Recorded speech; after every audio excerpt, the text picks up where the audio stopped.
Hi guys, tonight we're going to explore the forgotten American frontier between 1800 and 1806, a world that exists just before the famous mountain men step into history. You find yourself standing beneath towering forests, where morning mist drifts between ancient trees, where broad rivers move with quiet confidence, and where distant hills seem to promise both fortune and hardship. Nothing around you feels rushed. The wilderness breathes at its own steady rhythm, untouched by the legends that future generations will celebrate. Every trail is uncertain, every bend in the river hides another question. So, before you get comfortable, take a moment to like the video and subscribe, but only if you genuinely enjoy what I do here. And while you settle in for tonight's journey, tell me your location and your local time in the comments below. It is always fascinating to see where fellow history lovers are listening from around the world. Now, dim the lights. Your breathing slows as the evening settles around you. The sounds of ordinary life quietly fade away. In their place comes the soft whisper of pine branches brushing together high above your head. Cool air carries the scent of damp earth and fresh leaves. Somewhere nearby, water gently moves across smooth stones. It is peaceful now, remarkably peaceful. Yet beneath this calm surface, history is already changing. You arrive at a remarkable moment. The year is 1800. The United States remains a very young nation, still discovering what kind of country it hopes to become. Much of the continent beyond the Appalachian Mountains remains unfamiliar to most Americans. Maps contain large blank spaces. Stories replace certainty. Rumours often travel faster than facts. The famous mountain men have not appeared yet. Their names have not entered newspapers. Their adventures have not inspired novels. Their trails remain unbroken. Instead, you find ordinary people living extraordinary lives without realizing history will someday remember the paths they quietly prepare. You notice the forest first. Massive oak, maple, walnut, and pine trees stretch endlessly toward the horizon. Sunlight filters through countless branches, creating shifting patterns across the forest floor. Fallen leaves soften every footstep. Moss covers old logs. Ferns spread across the damp ground in thick green carpets. The wilderness feels endless. Modern historians often describe eastern North America at this time as one of the largest continuous temperate forests remaining anywhere in the world. Research supported by scholars at Harvard University has emphasized how dramatically these forests shaped settlement, transportation, and economic development during the early Republic. Yet those academic conclusions become something much more personal here. You're not reading about the forest, you're walking inside it. Every direction looks similar, without careful observation. Becoming lost would take only minutes. A narrow animal trail twists between the trees. White-tailed deer have travelled this path for generations. Black bears leave claw marks on rough bark. Squirrels chatter overhead while woodpeckers rhythmically strike old trunks in search of insects. Life surrounds you from every direction. You pause beside a clear stream. The water is cold enough to numb your fingertips almost instantly. Tiny fish dart beneath smooth rocks while dragonflies hover above the surface. You cup the water into your hands. It tastes clean, carrying only the faint mineral flavour of distant hills. Fresh water means survival. Every traveller understands this simple truth. Roads remain scarce across much of the frontier. Rivers serve as natural highways, while footpaths follow ancient routes first established by native communities many generations earlier. Horses help when terrain allows, but thick forests frequently reduce travel to slow, exhausting progress on foot. Your boots sink slightly into damp soil. Wet leather creaks softly with each step. The rhythm becomes strangely comforting. You begin noticing small details that earlier seemed invisible. Mushrooms grow beside fallen logs. Bird feathers catch on low branches. Fresh hoof prints cross muddy patches before disappearing into dense undergrowth. Nothing here exists by accident. Even silence contains information. Far away, a crow suddenly calls. Another answers. Then everything grows quiet again. You cannot help wondering what lies beyond the next ridge. Perhaps another river, perhaps an abandoned campsite, perhaps a hunting party. The frontier encourages curiosity while quietly reminding you that curiosity sometimes carries unexpected consequences. The people living here understand patience better than speed. A single day's journey may cover only a few miles depending upon weather, rivers, fallen timber, or steep hillsides. There are no schedules to obey except daylight itself. Sunrise begins work, sunset ends it. Nature determines nearly everything. The air gradually warms. Morning mist slowly disappears. Sunlight now reaches deeper beneath the forest canopy, revealing countless shades of green that seemed hidden only moments earlier. Tiny insects drift lazily through bright patches of light. Bees quietly visit wildflowers growing beside the stream. It feels timeless. Of course, history tells another story. Beyond these forests, cities along the Atlantic coast continue growing. Merchants discuss trade with Europe. Shipbuilders hammer wooden hulls together. Politicians debate the future of the young republic. Yet, out here, those distant conversations seem almost unreal. The wilderness follows older rhythms. Centuries older, long before American independence. Native nations traveled these valleys, hunted these forests, and navigated these rivers with remarkable skill. Their knowledge of seasonal movement, edible plants, animal behavior, and changing weather shaped survival across the continent. Many of the routes later followed by explorers and traders already existed through generations of careful observation. Some historians continue debating exactly how extensively different indigenous trade networks connected eastern and western regions before the 19th century. Archaeological evidence continues expanding our understanding. While interpretations naturally evolve as new discoveries emerge, although details remain under discussion, scholars broadly agree that native communities possess sophisticated geographic knowledge far beyond early American assumptions. You continue walking. A gentle breeze carries the smell of wood smoke. Someone is nearby, not close enough to see, close enough to remind you that the frontier is never truly empty. Smoke rises above distant trees before fading into the blue sky. Perhaps a small hunting camp, perhaps a family preparing breakfast, perhaps travelers resting before continuing another long day's journey. Whoever they are, they understand this landscape far better than newcomers ever could. The forest watches quietly, not with danger, with patience. You begin sensing something unexpected about this forgotten period. History often celebrates dramatic moments, famous names, and legendary adventures. Yet those stories rarely begin with heroes. They begin with ordinary mornings exactly like this one. Quiet footsteps, careful choices, modest camps, unknown travelers whose names disappear even while their actions shape everything that follows. The mountain men will eventually arrive. They will trap beavers across distant valleys. They will cross towering mountain ranges. They will become symbols of independence and endurance. But first, this quieter generation must prepare the way. Without their trading paths, practical knowledge, and slow exploration, later legends would inherit far less than they did. You breathe deeply once more. Cool forest air fills your lungs.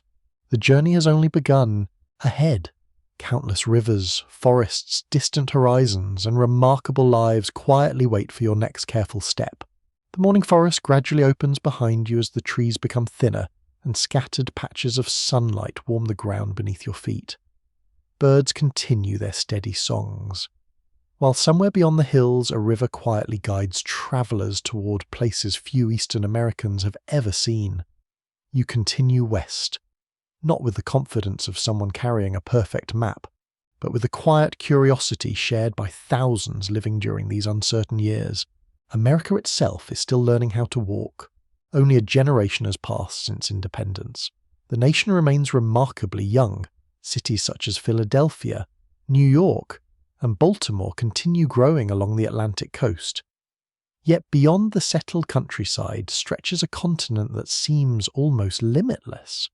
Newspapers speak confidently about the nation's future, but ordinary families understand that the future arrives one difficult mile at a time. You begin noticing how quickly familiar landscapes disappear. Well-maintained roads become rough wagon tracks. The wagon tracks become muddy paths. Eventually, even those disappear beneath leaves and tangled roots. The farther west you travel, the more valuable local knowledge becomes. A river crossing remembered by one hunter may save several days of dangerous travel. A hidden spring known by one family could determine whether another survives a dry summer. Nothing is guaranteed, not even direction. The expanding republic dreams of growth. But growth is neither smooth nor simple. Every new settlement depends upon remarkable persistence. Families cut trees by hand. Cabins rise one log at a time. Fences surround small clearings carved from dense woodland. Fields appear where only forest stood the previous season. Each improvement costs enormous effort. You pause beside one such clearing. Fresh tree stumps surround a modest cabin built from rough logs. Thin smoke curls upward through a simple stone chimney. Chickens wander between stacked firewood. A child carefully carries a wooden bucket toward a nearby spring while another gathers fallen branches for the evening fire. Nothing appears luxurious. Everything appears necessary. The smell of fresh-cut timber mixes with wood smoke drifting through cool air.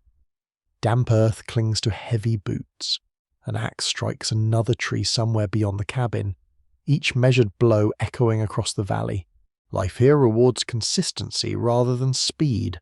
Researchers from Yale University studying early American settlement patterns have shown that frontier communities often expanded gradually through connected family networks rather than dramatic waves of migration.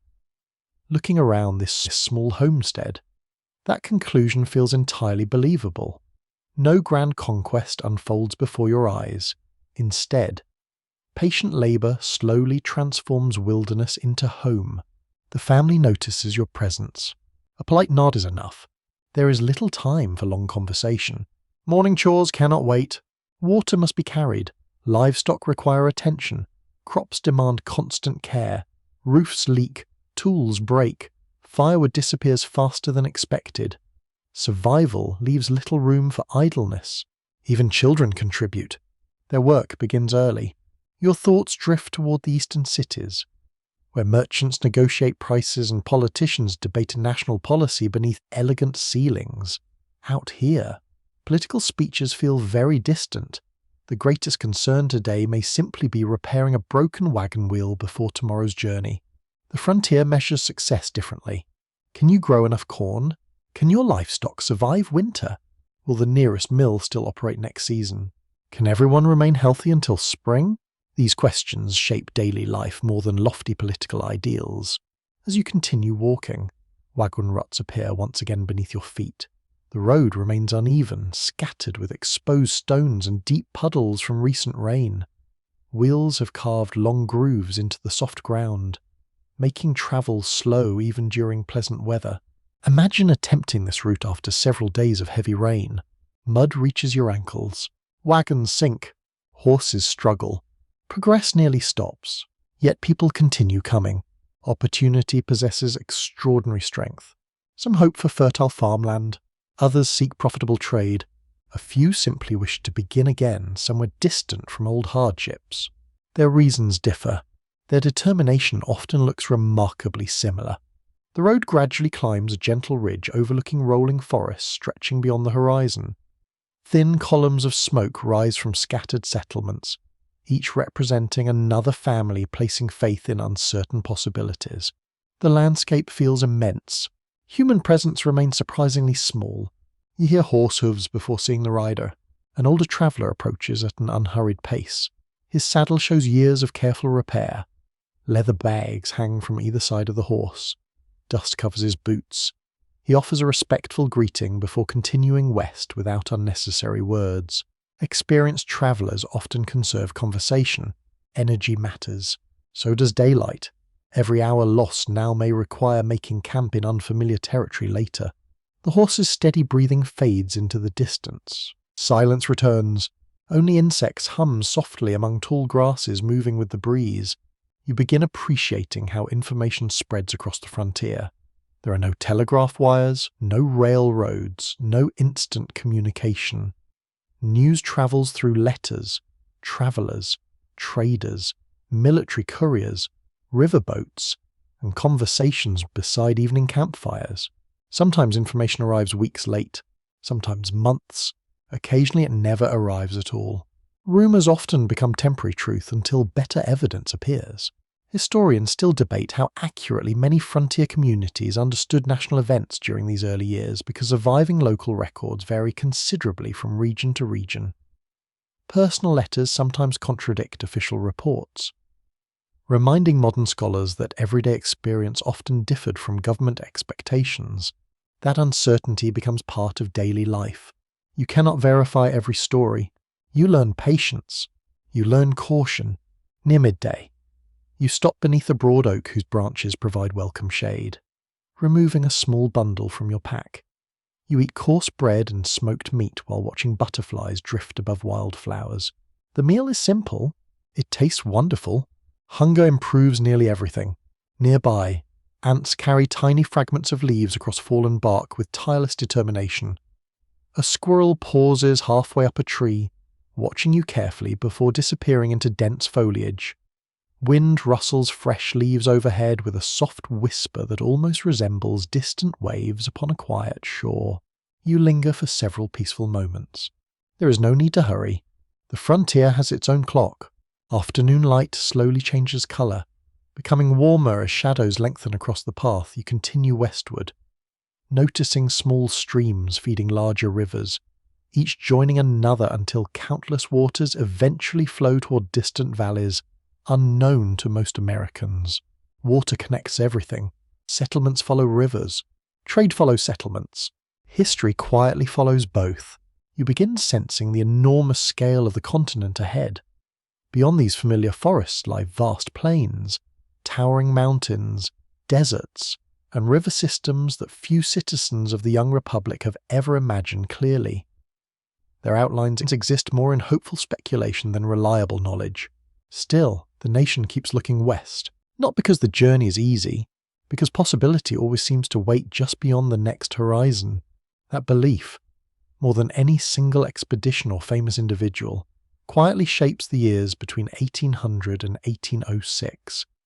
Before celebrated mountain men carve their names into history, countless ordinary people are already expanding the boundaries of experience through steady work, careful observation, and remarkable endurance. As evening approaches, the scent of fresh pine returns on the cooling breeze. Somewhere ahead, another campfire will soon glow beneath darkening trees, offering warmth, conversation, and another night beneath an enormous American sky that still holds far more questions than answers. You walk toward it with calm determination. The journey continues. The evening campfire slowly fades behind you as dawn arrives with quiet confidence. Pale light spreads across the eastern sky, turning the tops of distant trees a soft shade of gold. Dew clings to tall grass beside the trail. Every leaf glistens for a brief moment before the warming air begins its patient work. You shoulder your pack once more, following a narrow path that gently slopes toward the sound of moving water.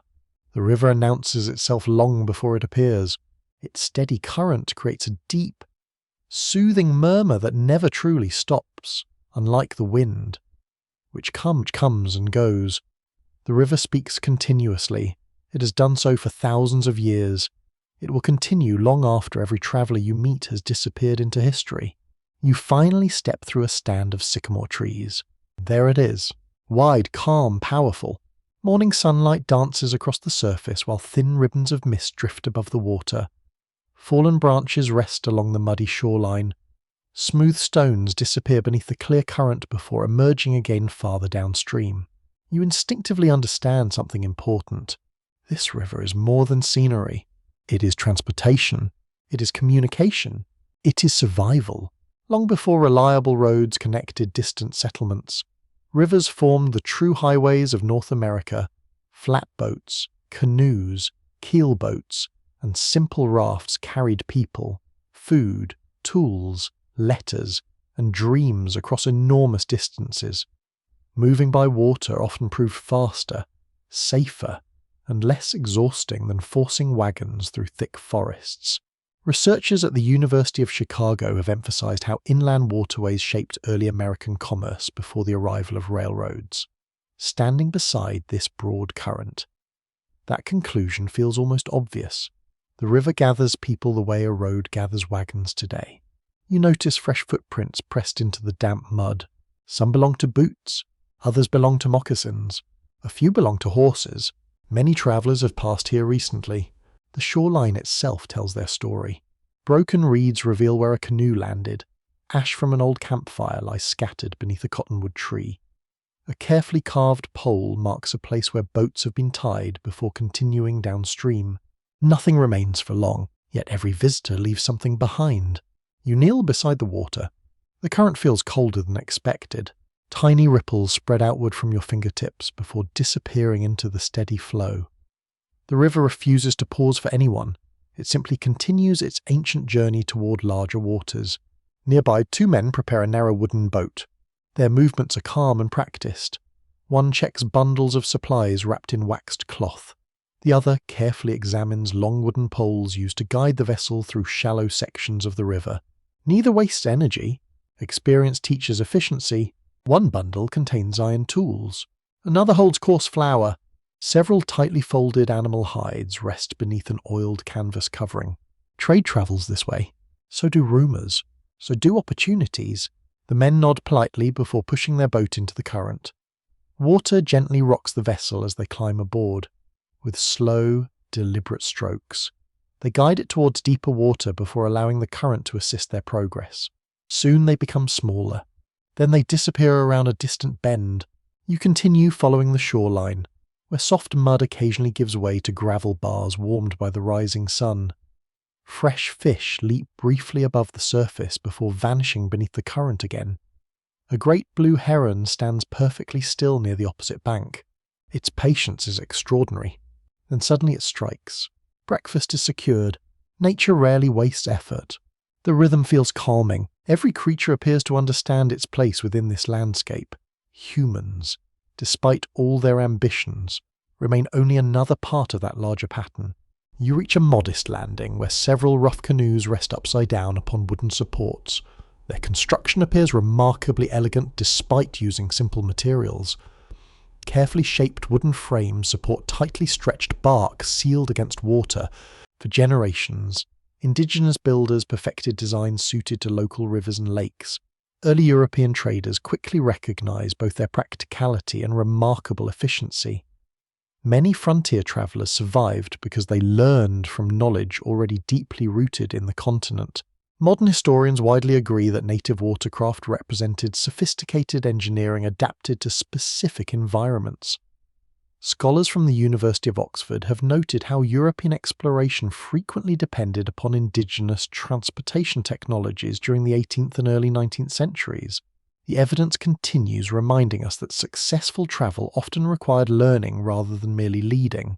Still, historians continue discussing how rapidly different frontier communities adopted indigenous methods across various regions. Surviving records reveal significant differences from one river system to another, suggesting local relationships shaped practical cooperation far more than simple national policy. The debate remains thoughtful.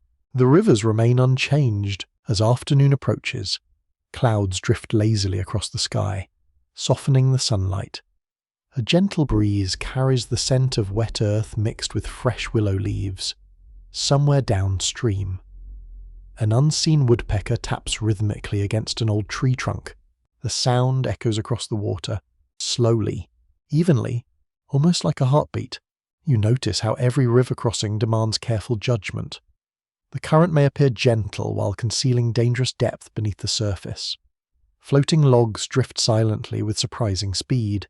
Hidden rocks wait below muddy water. Confidence alone cannot cross safely. Observation matters more. An older traveller kneels near the shoreline, studying the current before leading 2 horses into the water. He chooses an angle rather than heading straight across. The animals step carefully, their breathing steady as water gradually rises around their legs.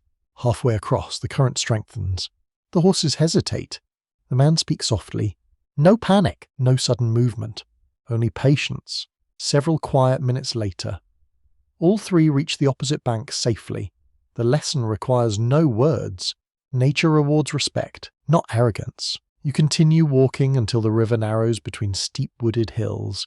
Here the current quickens, swirling around exposed stone outcrops polished smooth by centuries of flowing water.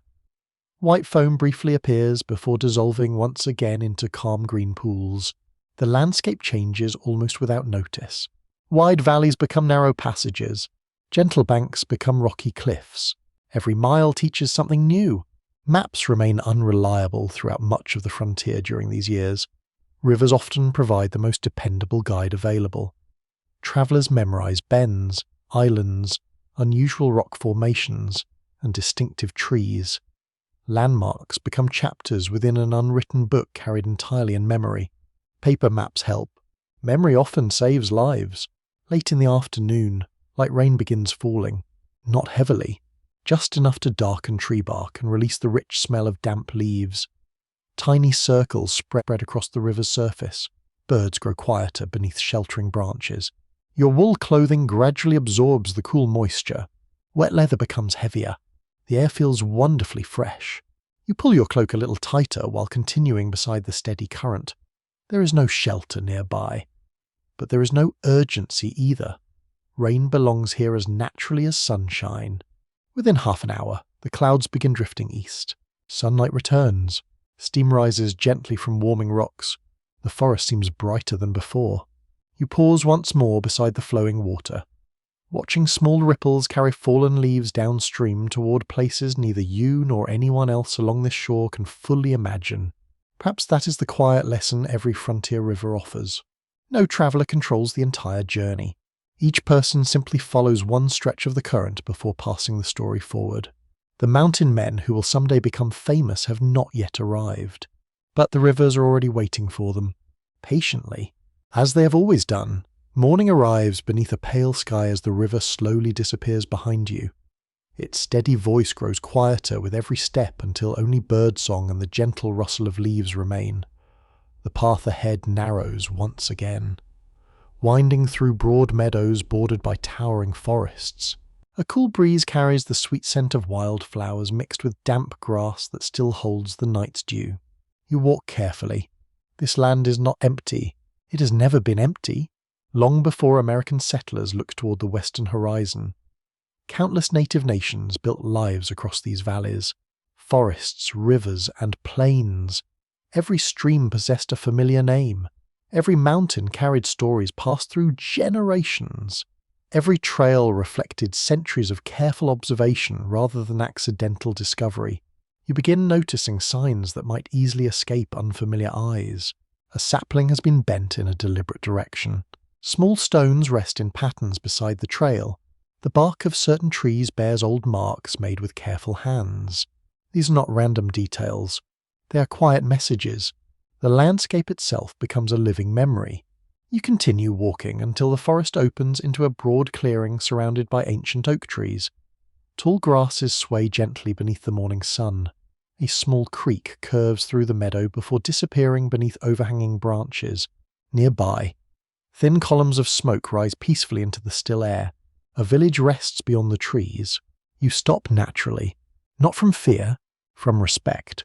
Children laugh somewhere ahead. Dogs bark briefly before becoming quiet again. Wooden poles support carefully built homes covered with bark and woven materials suited to the local environment.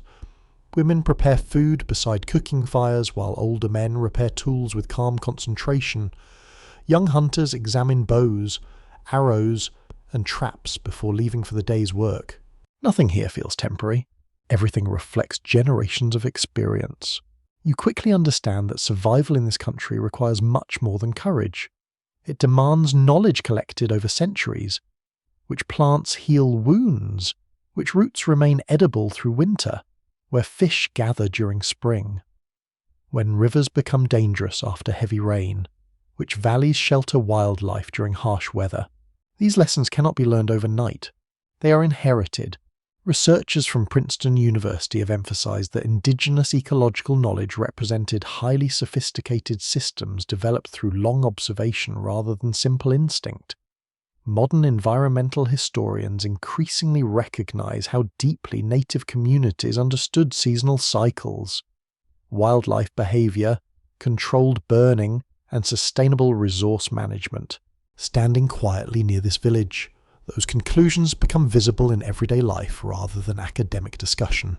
The people move confidently. Nothing appears rushed. Every task has its season. A grandmother patiently shows a young child how to weave plant fibers into useful cord. The child struggles at first, then smiles when the strands finally hold together. No celebration follows, only quiet encouragement. Learning belongs to ordinary life. You continue along the edge of the clearing without disturbing anyone's work. The breeze carries the comforting aroma of roasting corn mixed with wood smoke. Nearby, freshly tanned hides hang from wooden frames, drying beneath the gentle warmth of the sun.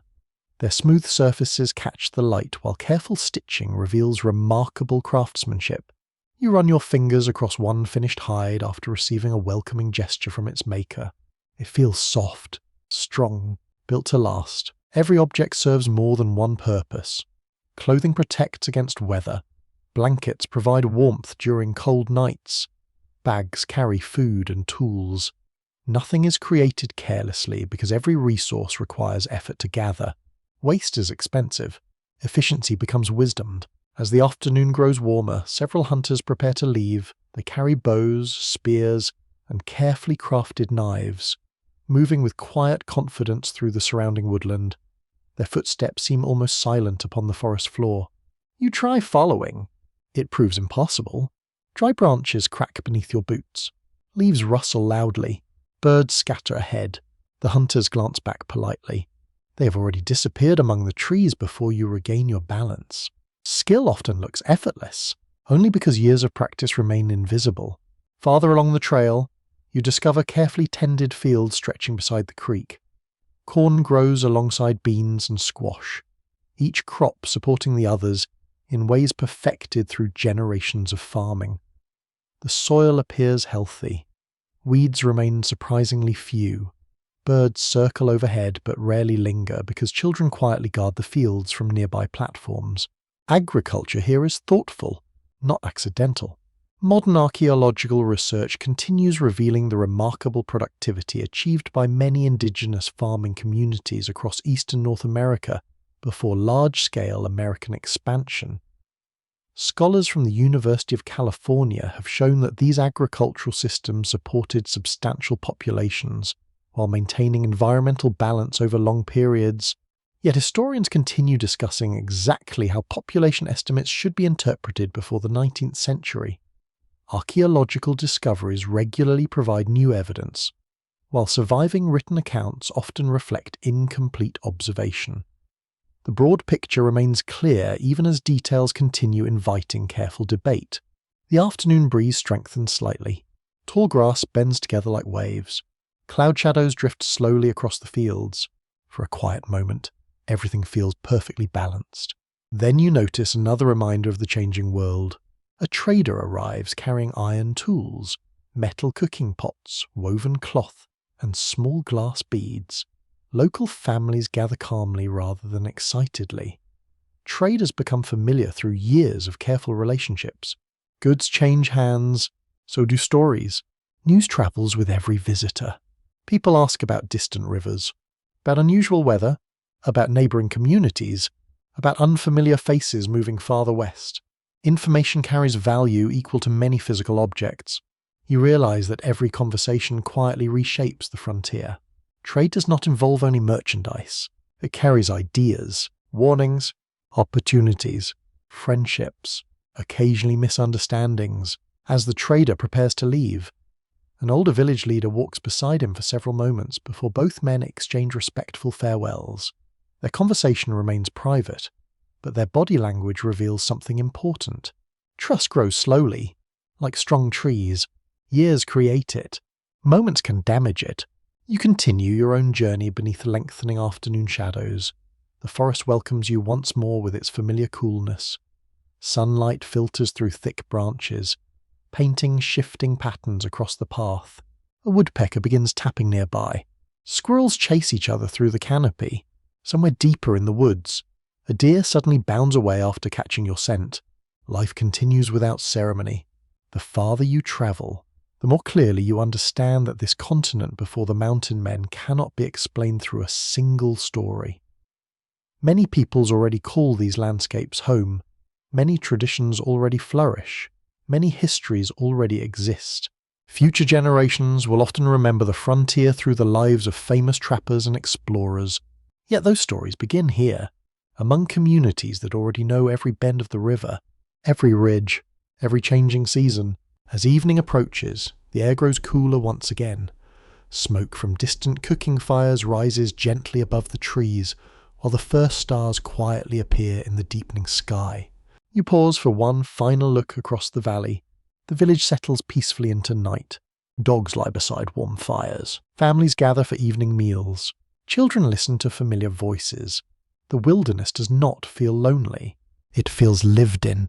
And as darkness slowly spreads across the land, you continue forward carrying a deeper understanding of the people whose enduring knowledge shaped the frontier long before history celebrated those who followed their paths. The stars slowly fade above the treetops as another morning quietly unfolds across the frontier. Cool mist lingers over the valley, softening the outlines of distant hills until they seem almost suspended between earth and sky. Your footsteps remain unhurried as you leave the sleeping village behind. Following a winding trail that gradually descends toward another broad river, the forest feels different today, not because the trees have changed, because your understanding has. You no longer see only wilderness. You begin noticing invisible connections stretching across enormous distances. Rivers lead to trading posts. Trading posts lead to distant ports. Ships carry cargo across oceans. Markets in Europe influence decisions made beside quiet American streams. Everything is connected, even here. You kneel beside the riverbank where fresh tracks cover the damp earth. Beaver prints stand beside the impressions left by otters. Muskrats have slipped quietly into the water before dawn, nearby. A willow tree bears the unmistakable marks of sharp beaver teeth. Small animals, enormous consequences. Few creatures shape the coming history of the American frontier more than the beaver. Quiet, industrious, and rarely seen for long. It transforms streams into ponds, alters wetlands, and unknowingly attracts the attention of merchants thousands of miles away. Its fur has become one of the world's most valuable resources, not because of vanity alone, because necessity demands it, across Europe. Fashionable hats made from felt remain highly desirable.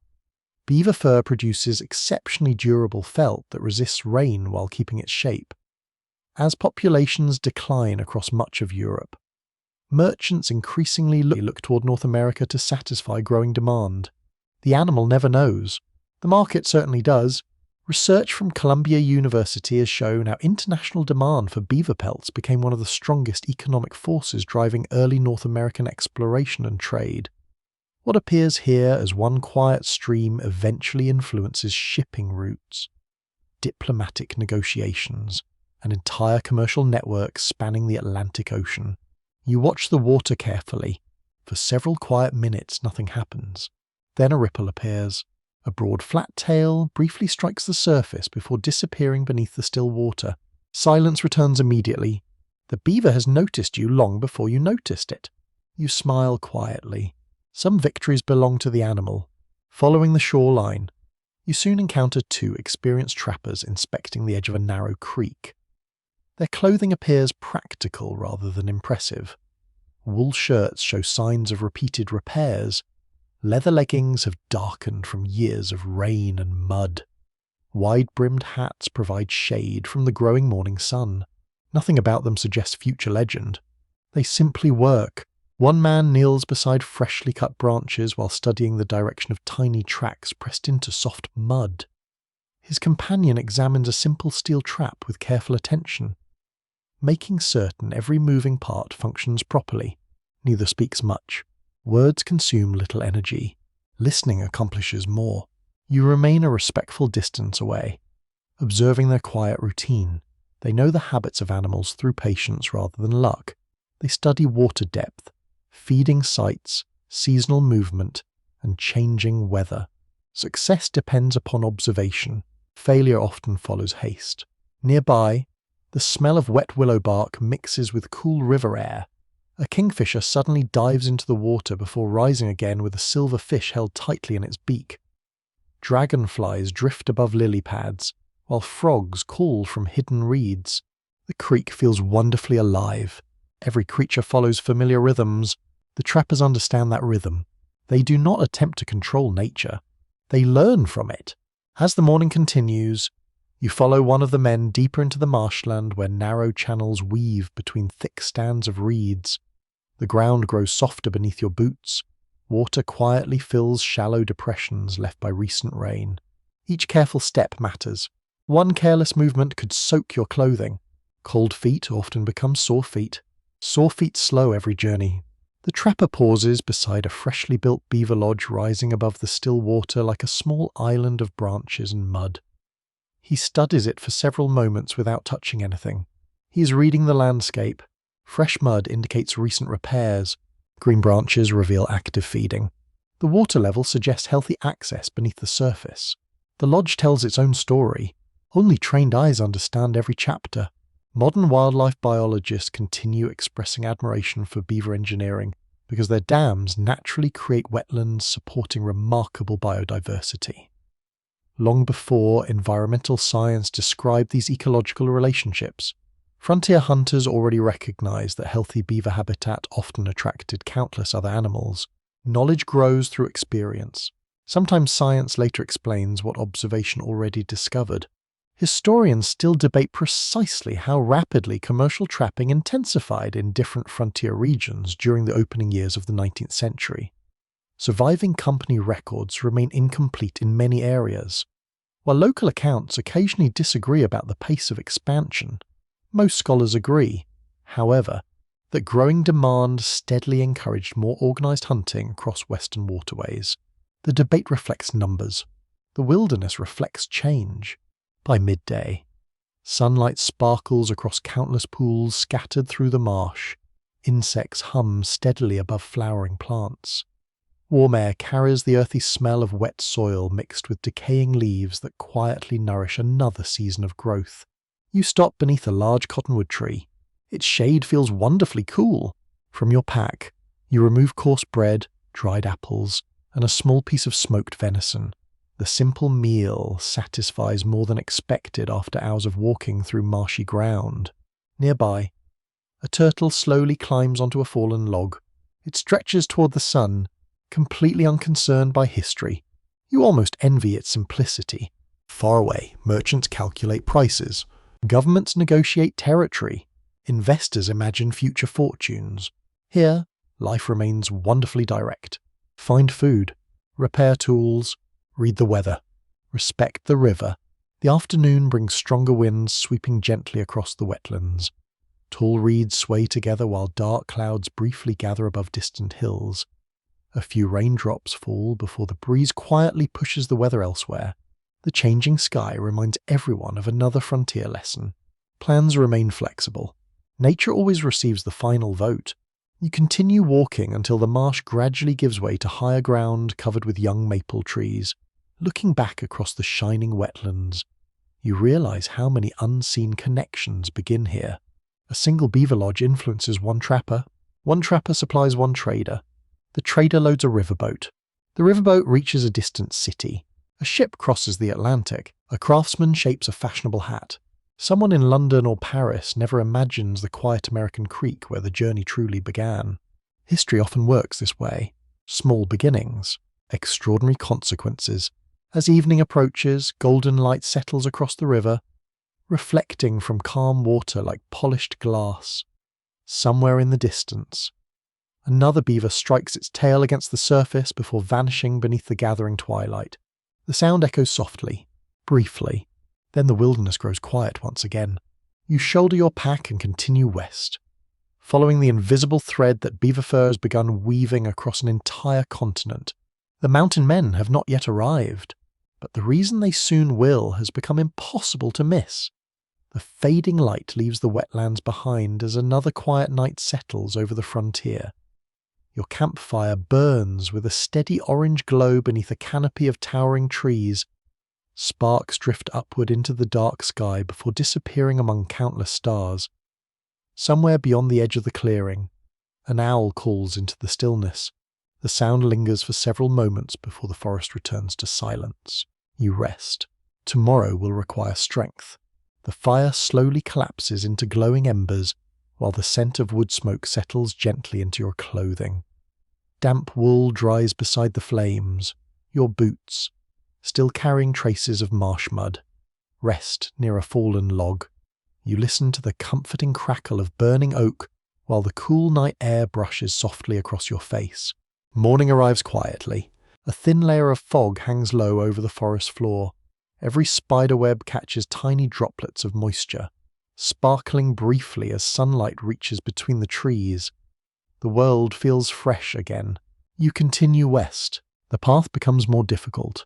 Steep ridges replace level ground. Fallen trees force frequent detours. Thick undergrowth slows every step.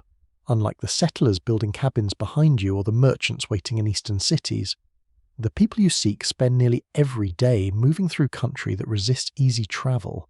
These are the forgotten traders, the forgotten hunters, the forgotten pathfinders. History rarely remembers their names, yet without them, the celebrated mountain men who arrive a few years later would inherit almost nothing. You soon discover a small camp tucked beside a narrow creek. 4 men are already awake. One sharpens a knife with slow, careful strokes. Another repairs a torn leather pack using sinew thread. A third quietly stirs a black iron pot suspended above the morning fire. No one appears hurried. Everyone appears occupied. Each movement has purpose. The camp itself reveals remarkable simplicity. Rolled blankets lie beneath an oiled canvas shelter stretched between young pine trees. Traps, cooking utensils, powder horns, and bundles of trade goods have been arranged neatly rather than scattered carelessly. Order saves time. Time saves energy. Energy often saves lives. The smell of boiling cornmeal mixes with wood smoke drifting lazily through the cool morning air. One of the men offers you a wooden bowl. The meal contains little more than coarse grain with a small portion of dried venison. It is warm. That alone feels comforting. Nobody complains about variety. Food exists to sustain the journey. As everyone quietly eats, conversation finally begins. No grand speeches fill the camp. Instead, the men discuss practical matters, where the river remains navigable, which crossing became dangerous after recent rain, where deer have recently gathered, whether another trading party passed through several days earlier. Every topic serves survival. Researchers at Stanford University have noted that much of the early frontier economy relied upon informal networks of experienced traders who shared practical knowledge across enormous distances. These exchanges rarely appeared in official government records, yet they shaped travel, commerce, and exploration throughout the early 19th century. Listening beside this fire, you understand why. One useful conversation may prevent disaster weeks later. One accurate warning may save an entire expedition. Maps cannot answer every question. Experienced people often can. After breakfast, the camp quickly disappears. Blankets are folded, cooking pots cleaned, ashes carefully scattered. Within half an hour, little evidence remains that anyone spent the night here. The wilderness quietly reclaims the clearing. You join the small party as they continue deeper into the forest. Their pace remains steady rather than fast. Every man carries his load differently according to age, strength, and experience. One shoulders bundles of trade goods, another carries traps, a third watches constantly for game while keeping his long firearm dry beneath an oiled cloth. Nobody wastes unnecessary motion. The trail grows narrower, branches brush against your shoulders, wet leaves leave cool drops of water across your sleeves, pine needles soften each footstep while fallen logs require careful climbing. The forest demands constant attention. One careless step twists an ankle. One damaged boot changes everything. The oldest trader suddenly raises one hand. Everyone stops immediately. No questions. No confusion. Only silence. Far ahead, faint voices drift through the trees. Another trading party approaches. The two groups greet each other warmly after emerging into a small clearing. Faces brighten with genuine recognition. They exchange firm handshakes before immediately comparing news gathered during recent weeks. One group reports unusually high water farther north. Another mentions successful hunting along a distant tributary. Someone has heard rumours of increased military patrols. Someone else speaks of growing trade opportunities. Information changes hands as naturally as physical goods. Small packages of tobacco, needles, cloth, and metal tools are exchanged without unnecessary ceremony. Relationships matter far more than formal contracts out here. Trust becomes currency. It cannot be manufactured quickly. As the conversation continues, you notice something remarkable. No one claims to know everything. Experienced frontier travelers speak with surprising humility. They describe what they have personally witnessed while openly admitting uncertainty about distant reports. Some stories remain rumors. Others become reliable only after repeated confirmation. This careful honesty helps everyone survive. Historians still debate how organized many of these early trading networks truly were before the famous rendezvous era later in the century. Some researchers emphasize structured commercial relationships, while others highlight the flexibility and independence of individual traders. Surviving journals suggest elements of both existed simultaneously across different regions. The frontier rarely follows simple categories. Reality often proves more complicated. By afternoon, both parties separate, continuing toward different destinations beneath towering hardwood forests. You remain with the original group as they descend into another broad valley, where a small stream winds between moss-covered stones. The water runs crystal clear. You kneel to drink. Its coldness almost surprises you. Nearby, one trader quietly repairs a worn moccasin using fresh leather cut from a carefully saved scrap. Nothing useful is discarded. Every piece of cloth, leather, rope, or metal may become essential later. Scarcity teaches creativity. Waste becomes a luxury few can afford. Clouds gather overhead during the late afternoon, covering the bright blue sky with soft grey layers. A cool breeze carries the smell of approaching rain, along with the rich scent of damp leaves. The first drops fall gently. No one complains. The men simply cover their supplies with waxed canvas and continue walking. Rain belongs to frontier life. Resistance accomplishes little. Acceptance preserves energy. Within an hour, the shower passes. Sunlight breaks through scattered clouds, filling the valley with brilliant shafts of golden light. Steam rises slowly from warm rocks while birds resume their songs almost immediately. The forest seems renewed. As evening approaches, another small campsite begins taking shape beside the stream. Firewood is gathered, shelters are raised. Supper simmers quietly above glowing coals. The day's work ends without celebration. There is satisfaction. That is enough. You sit beside the fire, watching flames dance across weathered faces. These men possess no expectation that future generations will remember them. They seek neither fame nor heroic reputation. They simply keep moving. They build trails where none exist. They connect distant communities. They carry knowledge farther west with every careful mile. One day, celebrated mountain men will follow these same valleys. They will benefit from paths already explored, friendships already formed, lessons already learned. Tonight, sitting beside the quiet fire, you realize history rarely begins with legends. It begins with ordinary people willing to take one more steady step into the unknown. The campfire settles into glowing coals while the last traces of daylight disappear beyond the dark outline of the hills. Gentle smoke drifts upward through towering pines before fading into the clear night sky. Around you, the forest grows wonderfully quiet. Only the occasional crack of cooling wood and the distant murmur of the nearby stream remind you that the wilderness never truly sleeps. You close your eyes for a moment. The ground feels firm beneath your blanket. The cool air carries the scent of pine resin, damp earth, and fading wood smoke. It is enough. Long before sunrise, one of the traders quietly rises to add another log to the fire. No alarm clock exists here. Years of habit have trained his body to wake with the darkness. One by one, the others stir without complaint. The morning routine begins almost silently. The frontier values quiet efficiency. Voices remain low. Movements remain deliberate. Within the hour, breakfast has been prepared, equipment checked, and every bundle securely fastened once again. Soon the little camp disappears behind you as the group follows another narrow trail toward higher ground. Today's destination is different. You are travelling toward one of the isolated trading posts scattered across the early frontier. Such places are still rare during these years, yet they quietly bind the expanding continent together. The climb becomes steeper. Loose stones roll beneath your boots while exposed roots force careful footing.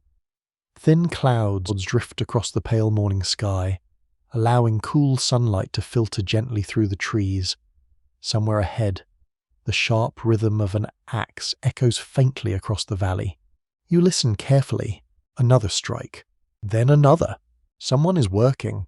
The forest gradually opens. A rough wooden fence appears between the trees. Beyond it stands a cluster of sturdy log buildings surrounded by stacked firewood, storage sheds, and several small corrals where tired horses quietly graze. You have arrived at a frontier post. It is modest. It is isolated. It is surprisingly busy. Unlike the growing towns farther east, this place exists almost entirely because of trade. Hunters arrive carrying valuable pelts. Travelers seek supplies before continuing west. Messengers exchange letters. Local native communities visit to conduct business through relationships built over many seasons. The buildings themselves reflect necessity rather than comfort. Thick log walls protect against harsh winters. Stone chimneys rise above steep roofs. Heavy wooden doors keep both weather and wildlife outside after sunset. Everything feels practical. Nothing feels excessive. You step inside the largest building. Warmth immediately surrounds you. A broad fireplace fills the room with the pleasant smell of burning oak. Iron kettles hang above glowing coals, while shelves display carefully organized goods collected from distant places.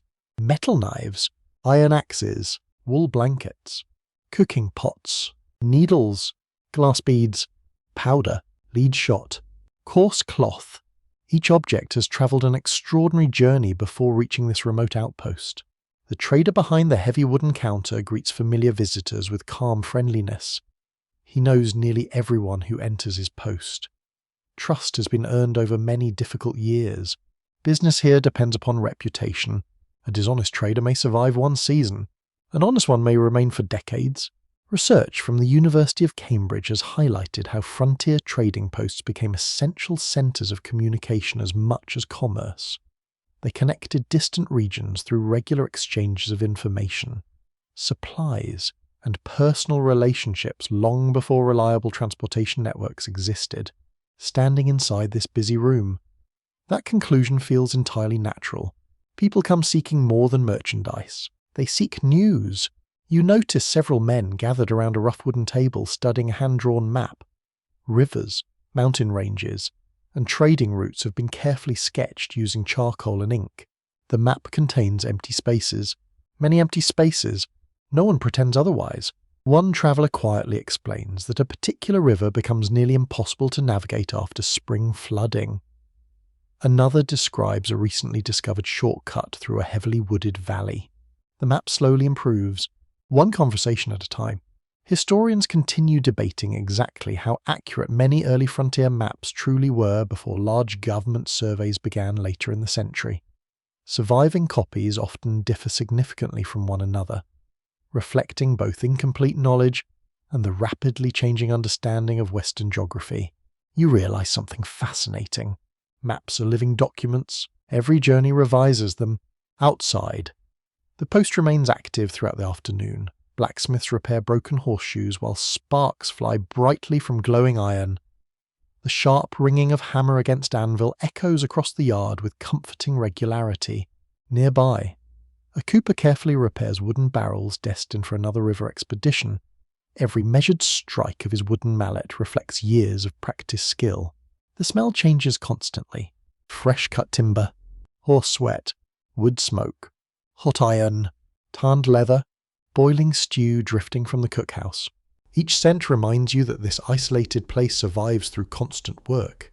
Nothing happens by accident. You wander toward the stable where several pack horses quietly eat dried hay after long journeys. Their coats carry dust from distant trails. Leather saddles show careful repairs made over many seasons. The stable master gently brushes one tired horse. His movements remain patient. The animal relaxes completely. Even here, kindness matters. Healthy horses keep trade moving. Trade keeps the frontier alive. Near the edge of the compound, several native traders arrive carrying carefully prepared bundles of beaver pelts. Greetings are respectful. Conversations begin calmly.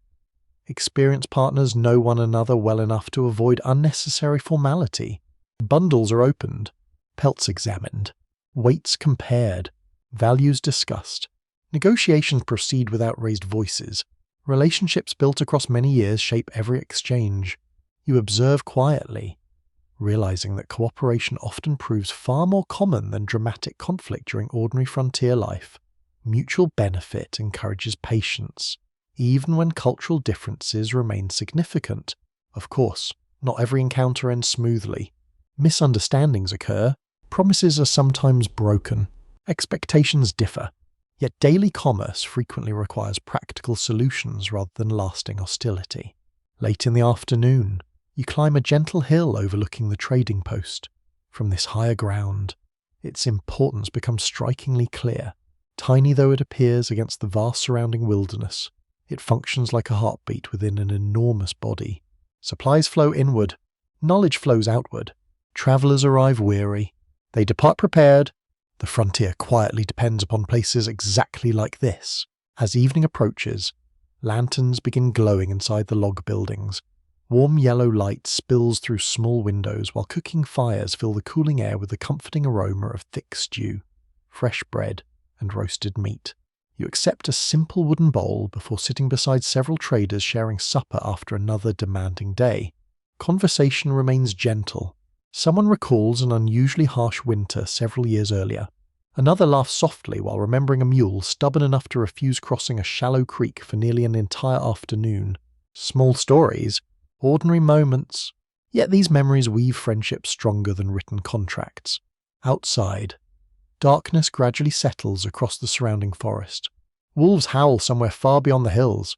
The sound is distant, beautiful, wild. Inside the sturdy walls of the trading post, the fire burns steadily while tired travelers prepare for another night.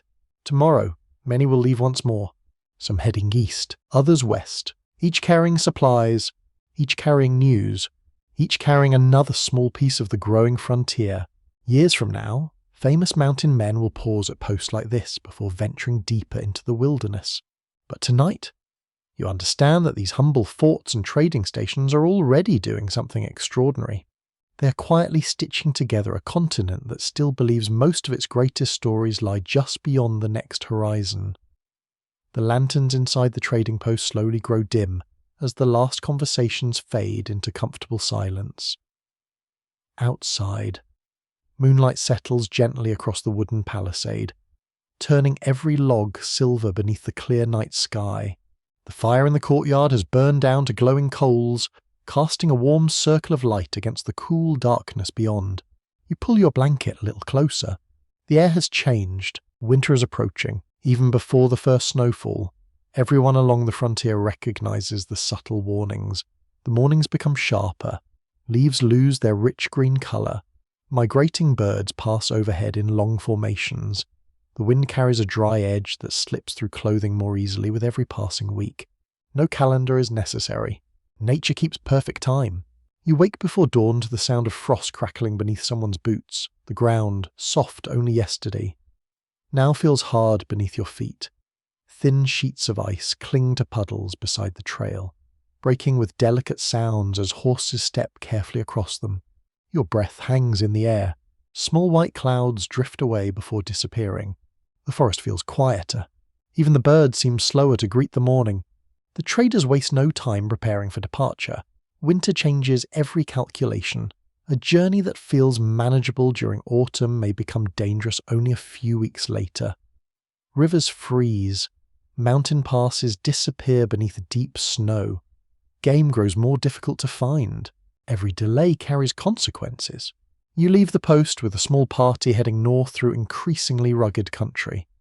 The trail climbs steadily between rocky hills where tall pines replace broad hardwood forests. Fallen needles soften the ground beneath your boots, releasing a fresh resin scent each time you walk across them. The cold reaches your hands first, then your ears, then your feet. Warmth becomes something you actively protect rather than simply enjoy. One of the older travelers quietly reminds the younger men to keep moving whenever possible. Standing still for too long allows cold to settle deeply into the body. Motion creates warmth. Stillness invites danger. Research from the University of Oxford has emphasized that early frontier survival depended less upon dramatic acts of courage than upon disciplined daily routines. Proper clothing, careful fire building, food management, and thoughtful travel decisions consistently mattered more than bold risks.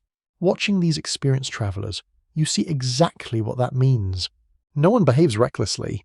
Preparation itself becomes a survival skill. By midday, dark clouds begin gathering across the northern sky. The wind strengthens steadily, carrying the unmistakable smell of approaching snow. Tiny flakes soon drift lazily through the trees.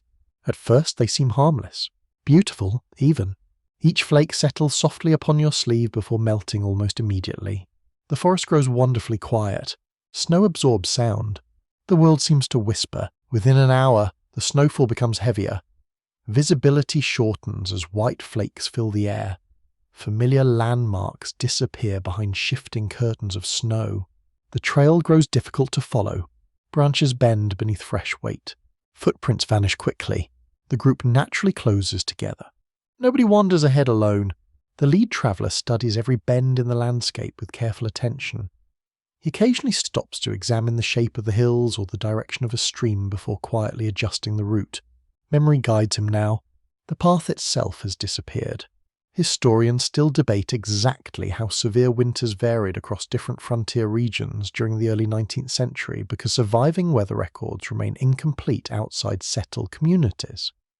Personal journals often describe remarkably harsh conditions, although modern climate researchers continue comparing these accounts with natural environmental evidence preserved in tree rings and lake sediments. The exact numbers may remain uncertain. The challenge certainly does not. Snow keeps falling. By late afternoon, everyone understands another campsite cannot wait. The wind has become too strong. Continuing farther would risk exhaustion before darkness arrives. Shelter comes first. The men immediately begin searching for a suitable location protected from the strongest gusts. They choose a small grove of thick evergreens growing beside a rocky hillside. The trees break the wind. The stone reflects a little warmth. It is not perfect. It is good enough. Work begins instantly. Axes strike dead trees with steady rhythm. Others gather pine boughs to create dry bedding above the frozen ground. Another pair clears snow away from the fire site before carefully arranging stones around it. Nobody receives orders. Everyone already knows the routine. You join them, carrying armfuls of dry branches from beneath dense evergreens where little snow has reached. Your fingers ache despite heavy gloves. The wood feels stiff with cold. Soon sparks appear, then smoke, then a tiny flame. The fire grows patiently rather than dramatically. It demands care. Dry kindling, steady attention, small victories. Finally, bright flames spread through the carefully stacked wood. Warmth slowly reaches tired hands and frozen cheeks. Steam rises gently from damp clothing hanging near the fire. The smell of burning pine fills the evening air. It feels deeply comforting. Simple warmth becomes extraordinary luxury. Supper tonight is modest. Thick stew made from dried meat, beans, and coarse grain simmers inside a black iron pot. Everyone eats slowly. Grateful for hot food after hours spent in the falling snow, the meal tastes richer than it truly is. Hunger changes perception. So does cold. One younger traveller quietly rubs his stiff fingers near the flames. An older companion notices immediately and reminds him never to warm frozen hands too quickly. Patience again. The frontier rewards it endlessly. You begin noticing another lesson hidden within the camp. No one complains about the weather. Snow is not an enemy.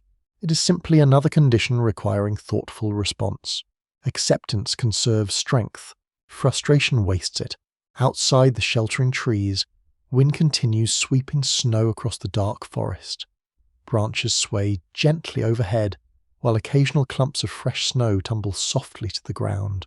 The sounds are surprisingly peaceful. You wrap yourself more securely inside a thick wool blanket. Though slightly rough against your skin, it traps precious warmth with remarkable efficiency. Nearby, boots have been placed close enough to dry but not close enough to scorch. Even small mistakes matter. Wet boots tomorrow could become frozen boots. Frozen boots become dangerous companions. Researchers studying historical clothing and material culture at Harvard University have observed that frontier survival depended heavily upon maintaining equipment with constant care. A torn glove, damaged blanket, or cracked cooking pot could gradually become a serious threat during winter travel. Nothing is too small. Everything deserves attention. The fire burns steadily into the night while snow continues falling beyond its warm circle of light. Faces glow softly in the orange flames before fading again into shadow. Conversation remains quiet. Someone recalls a winter spent snowbound beside a distant river. Another remembers surviving 3 days on little more than dried berries and determination. No one exaggerates. The truth requires no embellishment. You look upward through the dark branches where only a handful of stars remain visible between drifting clouds. The wilderness has become colder, more demanding, yet strangely more beautiful. Winter strips away unnecessary comforts until only the essentials remain. Warmth, food, shelter, companionship, hope. These are the treasures that matter here. And as the fire crackles gently beneath the snow-covered trees, you begin understanding that before the mountain men earned their legendary reputation, countless ordinary travelers first learned these same quiet lessons, not through glory, through endurance. One cold night at a time, morning arrives almost unnoticed beneath a blanket of fresh snow. The forest glows with a quiet brightness as pale sunlight reflects from every branch and frozen hillside. Your campfire has settled into glowing embers beneath a thin layer of white ash. Still holding enough warmth to coax another flame into life, the world feels transformed. Every familiar shape has softened. Every sound has grown quieter. You step carefully onto the untouched snow. It gives way beneath your boots with a gentle crunch. Cold air fills your lungs. Carrying the clean scent of pine mixed with distant wood smoke from the dying fire, the travelers rise slowly. No one rushes. Winter rewards calm preparation. Breakfast is simple but filling. Warm porridge steams gently inside wooden bowls, while dried venison provides precious protein for the long walk ahead. The hot meal spreads welcome warmth through your body before the day's journey begins. Soon the camp disappears. Only faint footprints remain. Even those will vanish before long. You continue deeper into the wilderness, where the forests stretch for mile after mile without interruption. Few signs of human presence remain. Instead, another community quietly governs this landscape. The animals. You begin noticing their tracks before you see any living creature. Small rabbit prints weave between low shrubs. Fox tracks follow a winding line through fresh powder. Heavy deer hoofprints disappear toward thicker woodland.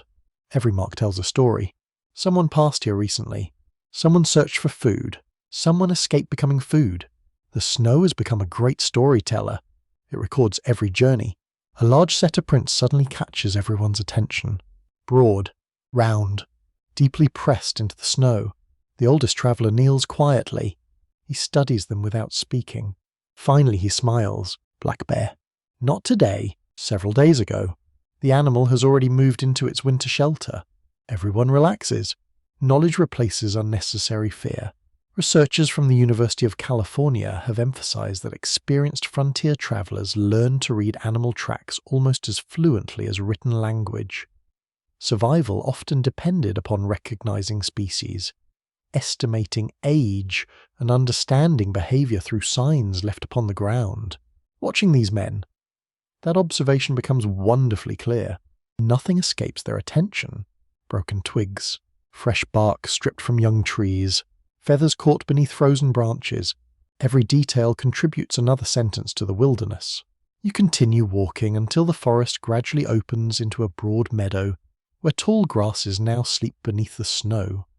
Far across the clearing, A small herd of white-tailed deer quietly grazes wherever the wind has exposed patches of frozen vegetation. Their ears constantly move, listening, watching. One young deer suddenly lifts its head. The entire herd freezes. For several long seconds, nothing happens. Then, almost as one, they bound gracefully toward the safety of the trees. Snow rises behind them like pale mist. The moment lasts only seconds. Yet it remains unforgettable. The wilderness never wastes movement. Farther ahead, the trail follows the edge of a frozen creek. Ice covers most of the water, though narrow ribbons of flowing current remain visible beneath overhanging rocks. You hear it before you see it. Water still moving. Even in winter, life continues beneath the surface. Nearby, one traveller quietly points toward a cluster of freshly gnawed branches. Beavers again, although many remain sheltered inside their lodges during the coldest months. Signs of their remarkable engineering surround the creek. Small dams hold back dark pools where fish survive beneath thick ice. Wetlands created during warmer seasons continue supporting countless forms of life. The beavers are invisible. Their work is everywhere. Modern environmental scientists frequently describe beavers as ecosystem engineers because their dams reshape entire landscapes. Long before that scientific language existed, frontier hunters already recognized that streams influenced by beavers attracted deer, waterfowl, fish, and many other valuable animals. Observation always comes first. Explanation sometimes arrives later. The trail climbs steadily into rocky hills where evergreen forests become denser. Snow clings heavily to thick branches overhead. Occasionally, a gust of wind sends soft clouds of powder drifting gently downward. One lands across your shoulders. Cold, light, almost playful. The forest smells wonderfully fresh. Pine needles, frozen bark, clean air. It is a scent impossible to forget. By midday, you hear another sound. Low, steady, powerful. Bison. The travellers immediately stop. Not from fear, from caution. Although enormous herds roam farther west than this region, smaller groups still wander parts of the frontier during these years, moving quietly through the trees.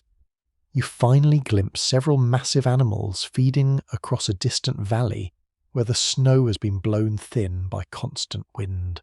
Their size is astonishing. Each breath rises into the cold air like smoke.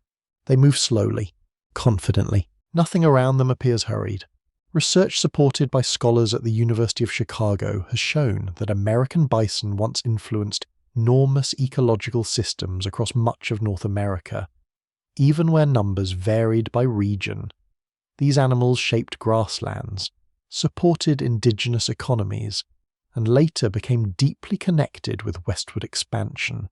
Watching them from afar, you understand why people spoke about them with such respect. Strength alone cannot describe them. They seem ancient, timeless. No one attempts to approach. Distance remains the wiser choice. The journey continues.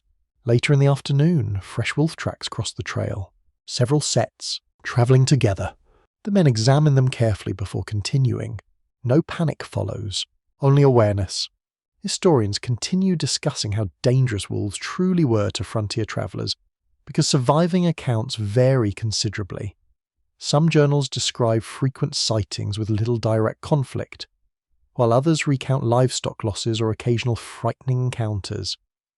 Most modern researchers agree wolves generally avoided healthy groups of people whenever possible. The tracks remind everyone to stay alert, not afraid, just attentive. As daylight begins fading, the forest gradually fills with long blue shadows stretching across the snow. A pair of ravens circles high overhead before disappearing beyond the hills. You notice how every creature seems perfectly adapted to this demanding world. Thick winter coats, careful movement, efficient habits. Nothing survives here through carelessness. Humans are no exception. The travellers finally choose another sheltered campsite beside a stand of towering spruce trees. Snow is cleared, firewood gathered. Familiar routine quietly unfolds once again. Repetition becomes comfort. Predictability becomes safety. While the evening fire slowly grows brighter, someone hangs strips of venison near the warmth to soften before supper. Another carefully checks every trap and tool. making small repairs while daylight remains. No task is postponed. Tomorrow may bring different weather, different opportunities, different challenges as darkness settles across the forest. Distant coyotes begin calling beneath the rising moon. Their voices drift softly through the cold night before fading into silence. You listen without speaking. The wilderness feels wonderfully alive. Every howl, every footprint, every hidden movement reminds you that this continent belongs to countless living creatures long before ambitious nations imagined drawing borders across maps. The future mountain men will become famous partly because they learned to understand this living world. Tonight, you are beginning to understand it too, not by conquering the wilderness, by listening to it, patiently, one careful step after another. Morning returns beneath a sky of pale silver clouds. Overnight, the snow has stopped falling, leaving the forest wrapped in a peaceful stillness that almost feels sacred. Frost glitters along every branch, and the first rays of sunlight slowly awaken the valley with a quiet golden glow. You leave the campsite behind once again. Your boots compress the fresh snow with soft rhythmic steps. The sound soon becomes familiar, almost comforting. The trail gradually descends toward another broad river valley, where winter has softened rather than silenced life. Thin columns of smoke rise beyond distant trees, somewhere ahead. People are beginning another ordinary morning. As you approach, you recognize signs that have become increasingly familiar throughout your journey. A carefully maintained footpath, fresh sled tracks crossing the snow, bundles of firewood stacked beneath simple shelters. This is another meeting place. Not a permanent town, not merely a campsite, something in between.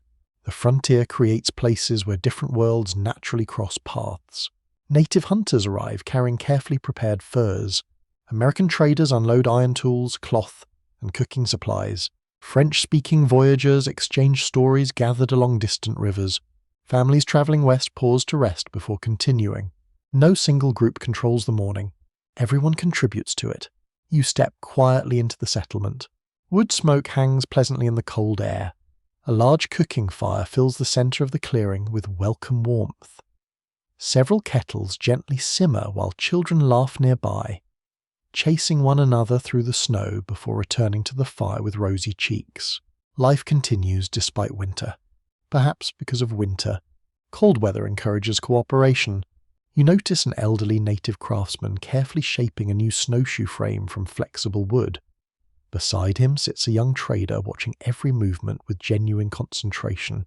The older man works slowly, patiently, without unnecessary explanation. His student learns through careful observation. Every curve matters. Every knot in the wood changes its strength. The finished snowshoe appears remarkably light despite its durability. Simple, elegant, practical, long before American expansion accelerated westward. Indigenous communities had developed tools perfectly suited to local climates. Snowshoes, winter clothing, sleds, hunting techniques, and seasonal travel routes reflected generations of careful adaptation to demanding landscapes. The frontier rewards those willing to learn. It humbles those who refuse. Researchers from the University of Cambridge have noted that successful early frontier expeditions frequently depended upon adopting indigenous technologies, rather than relying solely upon European traditions. Practical knowledge often crossed cultural boundaries even when politics remained uncertain. Watching this quiet lesson unfold beside the fire, the historical conclusion becomes deeply human. Wisdom recognizes usefulness. Pride often delays it. Nearby, another conversation unfolds around bundles of beaver pelts stacked neatly upon a heavy blanket spread across the snow. The negotiation begins politely. No voices rise. Hands examine each pelt carefully. Quality matters. Condition matters. Trust matters even more. One trader produces iron hatchets and cooking kettles from a wooden sled.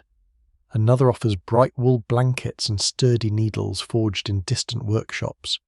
Each item has travelled remarkable distances before reaching this quiet valley. Trade transforms everyone involved. Goods move one direction. Knowledge moves another. You begin noticing how language itself becomes flexible here. Different accents blend together. Gestures fill gaps where words prove uncertain. Smiles often communicate more clearly than long speeches. Understanding grows gradually, one respectful exchange at a time. Of course, cooperation does not erase every difficulty. Different expectations occasionally produce misunderstandings. Measurements vary. Promises require careful memory. Old grievances sometimes linger beneath otherwise peaceful conversations. Historians still debate how relationships differed from one frontier region to another, because surviving records describe remarkably varied experiences. Some accounts emphasize enduring partnerships built over decades, while others describe increasing tension as settlement expanded. Modern scholars generally agree there was no single frontier experience shared equally by everyone. Reality remains more complex. History usually is. As midday approaches, the settlement becomes livelier. Hunters return carrying rabbits and several wild turkeys harvested during the morning. Women prepare fresh stew while children help gather additional firewood. The smell is irresistible. Roasting meat, boiling herbs, fresh bread warming beside hot stones. The aroma spreads gently through the crisp winter air. You accept a wooden bowl of steaming stew. It warms your hands before your stomach. For several peaceful minutes, conversation fades beneath the simple pleasure of sharing a hot meal. Sometimes history changes quietly, not through battles, through ordinary lunches, across the clearing. A young boy watches an experienced hunter repairing a broken bowstring. The hunter pauses several times, allowing the child to repeat each movement before continuing. Learning remains constant. Every generation prepares the next. You realize that this exchange of knowledge extends far beyond practical survival. People also share stories, songs, memories, warnings about changing weather, accounts of distant rivers, descriptions of unfamiliar travelers seen weeks earlier. The frontier possesses no newspaper delivered each morning. Its people become the newspaper. Every traveler carries headlines. Every campfire becomes a newsroom. Later in the afternoon, several traders prepare to continue west while others begin the long return east. Their destinations differ. Their dependence upon one another does not. Before leaving, they shake hands warmly. Some exchange small gifts. Others simply promise to meet again when spring returns. Those promises matter. Months may pass before they see one another again. Snow deepens. Rivers flood. Journeys fail. Success is never guaranteed. The winter sun begins sinking lower toward the horizon, casting long golden shadows across the snow-covered valley. Smoke rises gently from cooking fires while horses breathe slow clouds into the cooling air. The settlement gradually grows quieter. Work has been completed. Evening approaches. You walk beyond the last shelter toward a small hill overlooking the valley. From there, the entire gathering appears almost fragile against the vast wilderness surrounding it. Tiny figures move below. Beyond them stretches endless forest. Mountains wait farther west. Unknown rivers continue flowing. The continent remains unimaginably large. Yet these quiet meetings slowly reshape it. Friendships formed today may guide future expeditions. Knowledge exchanged beside one fire may save lives many winters later. One respectful conversation may open an entirely new trade route. Nothing feels dramatic. Everything feels important. Researchers at Yale University studying early frontier diplomacy often emphasize that everyday relationships between individuals frequently influence larger political developments in ways official documents rarely captured. Standing quietly above the valley, you find that idea remarkably convincing. History is rarely built only by famous leaders. It also grows through ordinary people willing to listen before speaking. As twilight settles across the snow, the first stars slowly appear overhead. One by one, travelers disappear along separate trails leading toward distant destinations. Their footprints soon fade behind them. Their influence does not. You shoulder your pack once more and continue west, carrying with you another quiet lesson from the years before the mountain men. The frontier is not simply a place of survival. It is also a place of meeting, learning, adapting, and slowly discovering that the greatest journeys are rarely made alone. A thin layer of frost sparkles beneath the first light of dawn as you leave the quiet valley behind. The snow has become shallower here, and the forest gradually changes around you. Tall hardwood trees give way to scattered cedar and juniper. The air feels noticeably drier. Even the wind carries a different scent, one touched by distant grasslands and sun-warmed stone rather than endless woodland. You continue west. Every mile feels subtly different. The continent slowly reveals its enormous variety. The familiar rivers become less frequent, while rolling hills stretch farther toward the horizon. Small streams wind through broad valleys before disappearing beneath rocky ridges. The land seems to breathe more openly now. The wilderness is changing. So are the people who travel through it. During these early years of the 19th century, much of the continent remains divided not only by geography, but also by political boundaries that exist more clearly on maps than on the ground itself. Far beyond the eastern settlements, Spanish authority still extends across vast portions of the southwest. Missions, presidios, ranches, and scattered frontier communities represent an empire that has governed these distant lands for generations. Yet distance creates its own challenges. Even great empires struggle to watch every horizon. You crest a low ridge just after sunrise. Below lies a broad valley crossed by a winding river that reflects the pale morning sky. Small groves of cottonwood trees follow its banks, while open grasslands stretch beyond them. The landscape feels wider, quieter, almost endless. A narrow trail descends toward the river where several riders approach at an unhurried pace. Their clothing differs from that of the traders you have travelled beside during recent days. Broad-brimmed hats shield them from the brightening sun. Heavy leather boots show signs of long journeys. Dark wool cloaks hang over practical riding clothes. Each man carries himself with calm confidence born from experience rather than display. They acknowledge your presence with polite nods before continuing toward the east. The frontier encourages courtesy. No one knows when another traveller may become valuable. Researchers at Stanford University studying the northern frontier of New Spain have emphasized that Spanish officials relied heavily upon scattered military outposts and local alliances to oversee enormous territories that could never be fully controlled through numbers alone. Standing beside this quiet trail, the reality becomes immediately understandable.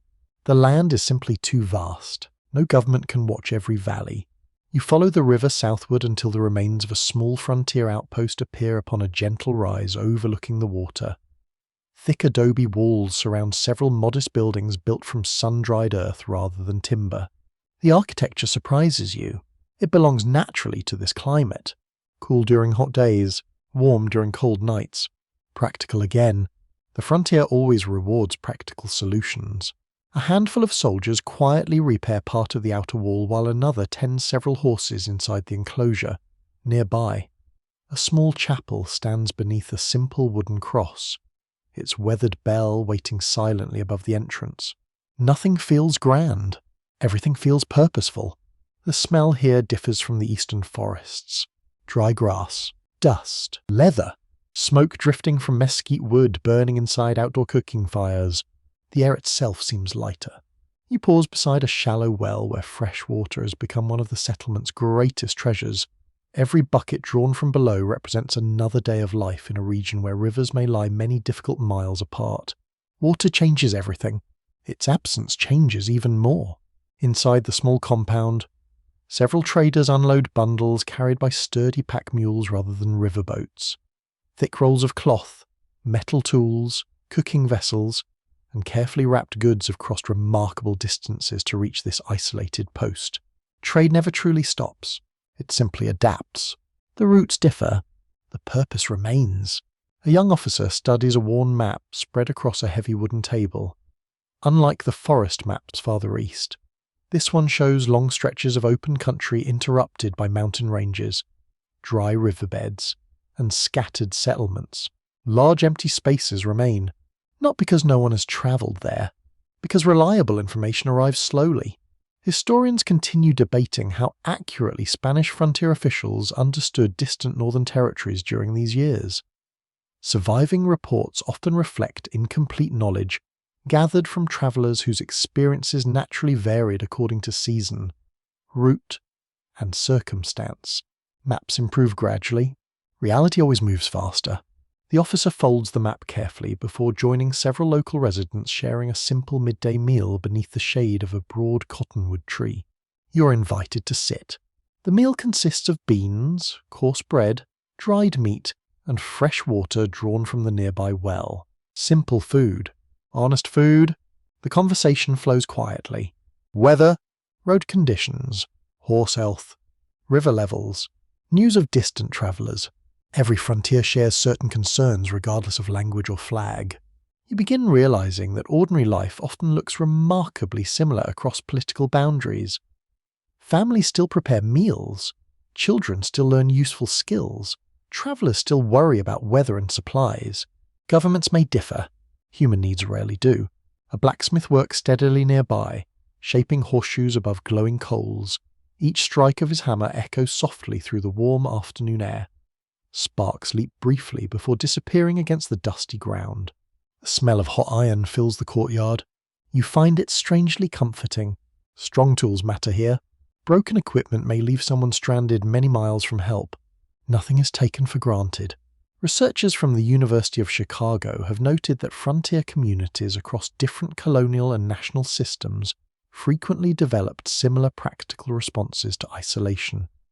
Despite their distinct political traditions, watching daily life unfold around you, the observation seems entirely reasonable. Distance teaches efficiency. Nature encourages humility. As afternoon sunlight grows warmer, several riders prepare to leave the settlement. Saddlebags are checked carefully, water skins filled completely, horses examined one final time before departure. Preparation again, always preparation. No experienced traveller assumes the journey ahead will be easy. Clouds drift lazily above distant hills while a hawk circles high overhead, searching the open grasslands below. Wind ripples through dry grasses, creating gentle waves that stretch toward the horizon. The landscape feels immense. Human settlements remain tiny. You climb another ridge overlooking the valley just as evening approaches. From here, the small adobe outpost appears almost insignificant against the surrounding wilderness, yet you understand its importance. It offers shelter, fresh water, reliable information, a place where weary travellers may rest before continuing onward. Whether built from logs in snowy forests or adobe beneath broad western skies, frontier outposts quietly perform the same essential task. They keep hope alive between distant horizons. As the sun slowly disappears behind low mountains, the valley glows with warm amber light. Long shadows stretch across the grasslands, while smoke rises gently from evening cooking fires. The world grows wonderfully calm. You continue walking beneath the first evening stars, carrying another quiet understanding from these years before the mountain men. Empires may claim territories, maps may draw boundaries, but the wilderness still belongs first to the rivers, the wind, the wildlife, and the countless ordinary people who patiently learn how to live within it. The journey west continues. So does history. One careful step at a time. The western sky still glows faintly behind you as evening slowly surrenders to night. A gentle breeze moves through the open grasslands, carrying the dry fragrance of sage and distant cedar. Above, the stars appear brighter than ever, unhindered by city lights that remain hundreds of miles away. The silence feels immense, yet never empty. You settle beside a small fire. Its warmth reaches only a short distance. Beyond that circle of light, the frontier stretches into darkness once more. By dawn, you are moving again. The trail gradually turns northeast, following a broad river whose current glitters beneath the rising sun. Cottonwood trees line the banks, their leaves trembling softly in the morning breeze. Birds skim low across the water, while muskrats disappear beneath the surface at the slightest disturbance. The river feels familiar, yet something about the people you begin meeting has changed. Along these waterways, another heritage quietly shapes frontier life. Long before the United States expanded westward, French traders traveled countless rivers throughout North America. Many settled permanently, marrying into local native communities, raising families, and building commercial relationships that endured through changing governments and shifting borders. Political authority has changed. Daily life often has not. You soon reach a modest riverside settlement where several log cabins stand beside neatly tended gardens. Smoke rises from stone chimneys, carrying the comforting scent of oak firewood and fresh bread baking somewhere nearby. Children laugh as they chase one another between stacked canoes resting upside down along the riverbank. A dog greets arriving travellers with enthusiastic curiosity before wandering away again. Everything feels peaceful. Everything feels lived in, unlike the temporary camps you have visited. This settlement reflects permanence born through many seasons. Fruit trees planted years earlier now stand tall beside weathered fences. Vegetable gardens have been carefully prepared despite the shortening days. Fishing nets hang drying in the cool morning air. Nothing here appears accidental. Every improvement represents years of patient effort. A middle-aged trader welcomes you with genuine hospitality. His clothing reflects many influences gathered over decades of frontier life. A sturdy wool coat protects against the morning chill, while well-worn moccasins prove far better suited to local travel than heavy European boots. Practical choices always prevail. Fashion rarely survives long on the frontier. Inside his cabin, warm firelight dances across hand-hewn wooden walls. Shelves display iron kettles, clay bowls, candles, trapping tools, and carefully folded blankets. A large table occupies the centre of the room, already prepared for breakfast. Fresh bread, salted fish, stewed beans, warm cider. Simple meals remain deeply satisfying after long journeys.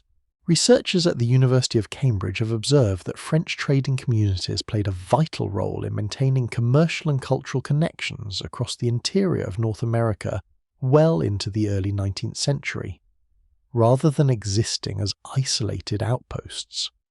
Many settlements became stable centres, where diverse traditions blended naturally through everyday cooperation.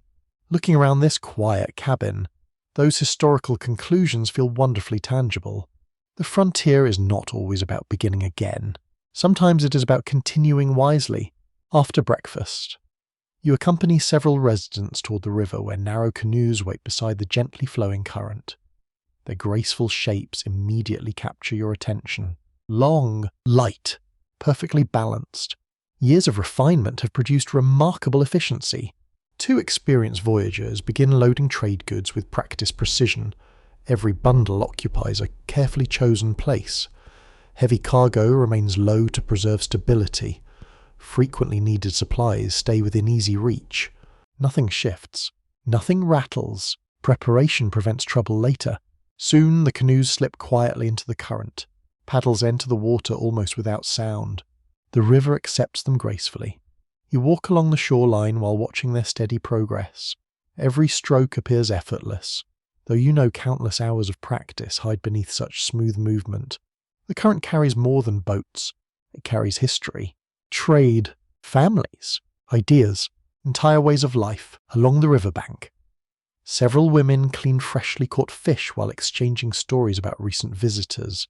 Nearby, older children carefully repair woven baskets under the watchful guidance of grandparents, whose hands still move with remarkable confidence despite advancing age. Learning never stops. Teaching never ends. You begin appreciating how frontier knowledge survives through quiet repetition rather than formal instruction. Every generation observes the one before it. Mistakes are corrected gently. Skills improve gradually. Traditions continue almost unnoticed. Outside the settlement, several trappers prepare bundles of carefully cleaned pelts for transport. Beaver remains valuable, but muskrat, otter, fox, and other furs also contribute to the growing trade network spreading across the continent. Every pelt tells two stories. One belongs to the wilderness, the other belongs to the marketplace. Historians still debate the precise balance between independent traders and larger commercial organizations during these transitional years. Surviving business records reveal cooperation, competition, and local adaptation occurring simultaneously across different regions. The frontier rarely follows a single economic pattern. Flexibility becomes its defining quality. By midday, warm sunlight reflects brightly from the river. The smell of fresh pine mixes with damp reeds growing along the shoreline. Dragonflies hover above calm pools while turtles bask upon smooth rocks. The wilderness seems wonderfully generous. Yet everyone here understands its generosity changes with the seasons. Winter waits patiently. You follow one elderly fisherman farther downstream. His movements are slow but remarkably confident, without speaking. He points toward subtle changes in the current invisible to inexperienced eyes. There, fish gather beneath the deeper water. Not here. The current moves too quickly. His observations come from decades of careful attention. No written manual could replace them. Modern environmental historians increasingly recognize that long-term local knowledge frequently allowed frontier communities to harvest resources sustainably while adapting to seasonal variation. Observation remained the foundation of successful living. Science later explained many patterns. Experience discovered them first. During the afternoon, clouds drift lazily overhead, softening the bright sunlight. A cool breeze ripples across the river, carrying the fresh scent of water mixed with damp willow branches. You pause beside a weathered canoe pulled safely ashore. Its surface bears countless scratches earned through years of service. Each mark reflects another journey, another season, another story. Nothing valuable remains untouched forever. As evening approaches, families gather outside their cabins while cooking fires brighten beneath cast-iron kettles. Laughter drifts gently through the settlement. Someone quietly repairs a fishing net while another carves a wooden spoon from fresh maple. The pace feels wonderfully calm. No one appears rushed. Life unfolds steadily, one careful task after another. Researchers from Columbia University have suggested that enduring frontier communities often owed their success not to dramatic expansion but to consistency, cooperation, and careful adaptation to local conditions. Looking around this peaceful riverside settlement, the observation seems impossible to dispute. The greatest strength here is not speed, it is balance. As darkness slowly settles across the valley, lantern-light glows warmly through cabin windows while the river continues its endless journey beneath a sky filled with brilliant stars. Tomorrow, more travelers will arrive, others will depart, trade will continue, stories will continue, the river will continue. And long before famous mountain men become symbols of the American wilderness, quiet communities like this are already teaching the frontier one of its most enduring lessons. A lasting future is built not only by bold exploration, it is also built by ordinary people who patiently learn how to belong. Night slowly slips away as a faint ribbon of light appears along the eastern horizon. The river beside your campsite reflects the first pale colours of dawn, while a light mist drifts across its calm surface. The settlement behind you remains quiet. Only the soft creak of a canoe shifting against its mooring and the distant call of a waking bird disturb the stillness. You shoulder your pack once more. The journey continues. The trail follows the river for several peaceful miles before climbing toward gently rolling hills. Frost sparkles across tall grass, and every breath fills your lungs with crisp morning air. The land seems to be waiting. So are the people. During these early years of the 19th century, conversations across the young United States increasingly turned toward the unknown lands beyond the Mississippi River. Merchants imagine new trade routes. Politicians discuss distant territories. Surveyors study incomplete maps. Soldiers report scattered observations gathered during difficult journeys. Curiosity grows steadily.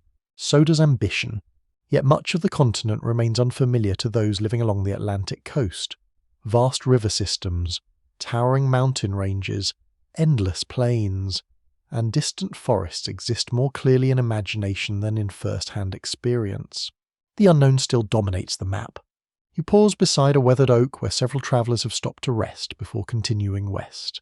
Their horses graze quietly nearby while a kettle hangs above a small fire. The conversation catches your attention. Not because voices are loud, because the subject feels important.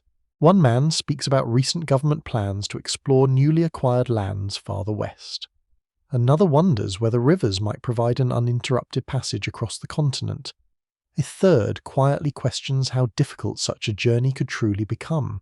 No one claims certainty. Everyone carries questions.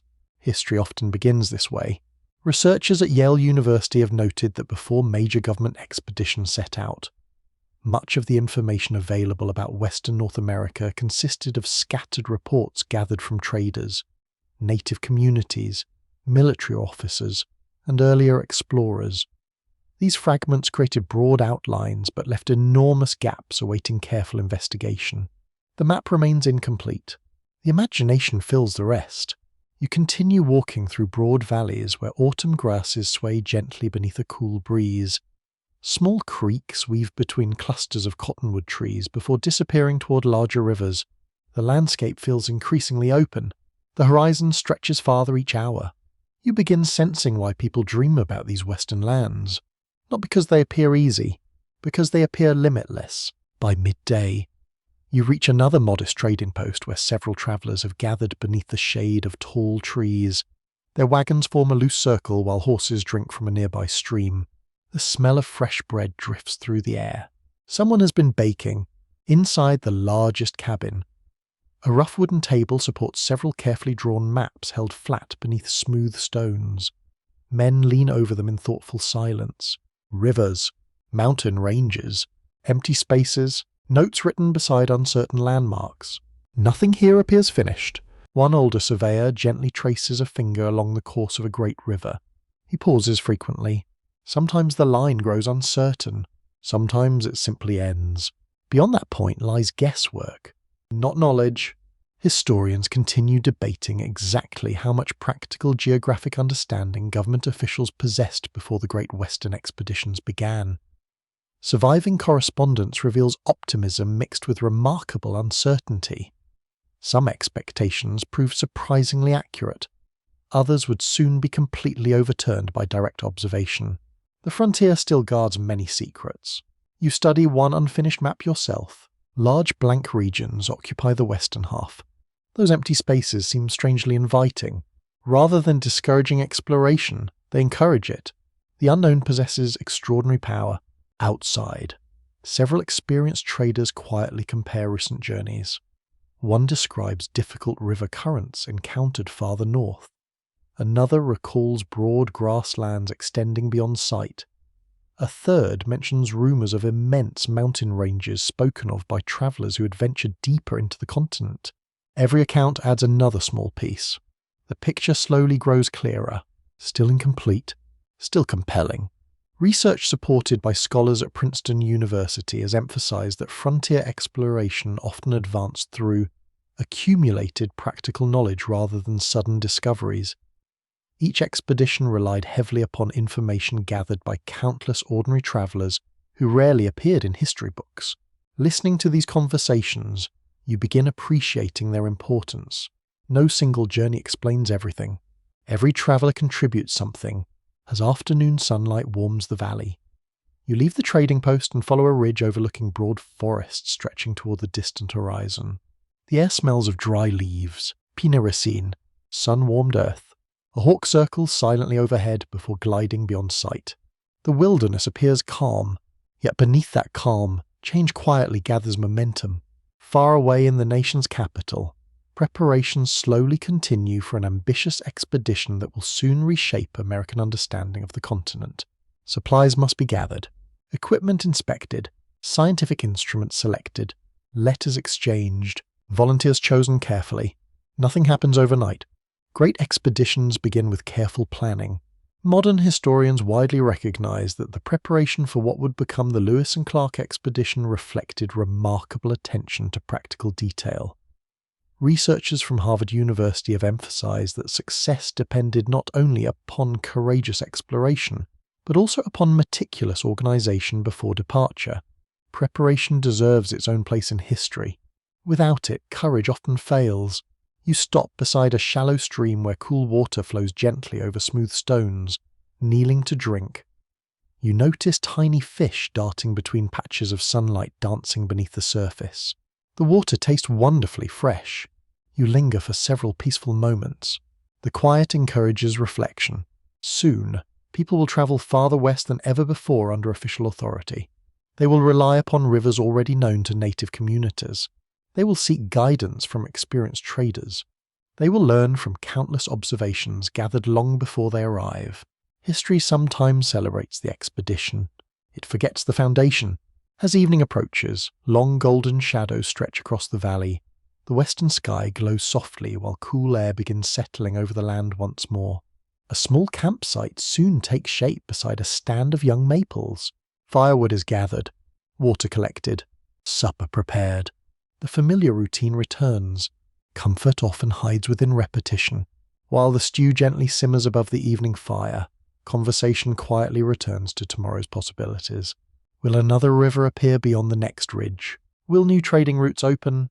Will future explorers finally answer the questions filling today's unfinished maps? No one knows. That uncertainty feels strangely comforting. The continent still possesses room for wonder. You sit beside the glowing fire and watch sparks rise into the darkening sky. Each one shines briefly, then disappears, much like the countless ordinary travelers whose careful observations are quietly preparing one of the greatest expeditions in American history, before Lewis and Clark ever begin their famous journey. The frontier has already spent generations teaching its first lessons. Tomorrow, those lessons will continue, one careful mile at a time. Morning arrives beneath a blanket of low-grey clouds that soften every edge of the landscape. The fire beside your campsite has burned down to glowing embers, and a thin ribbon of smoke rises quietly into the cool air. Overnight dew has settled across your blanket, leaving it slightly damp before the warmth of the coming day slowly dries it again. You stretch carefully. Your muscles remind you of every mile already travelled. The frontier has a remarkable way of speaking through the body. Your shoulders feel the weight of yesterday's pack. Your boots carry the memory of rocky trails. Your hands have grown rough from gathering firewood and steadying yourself across uneven ground. Nothing hurts badly.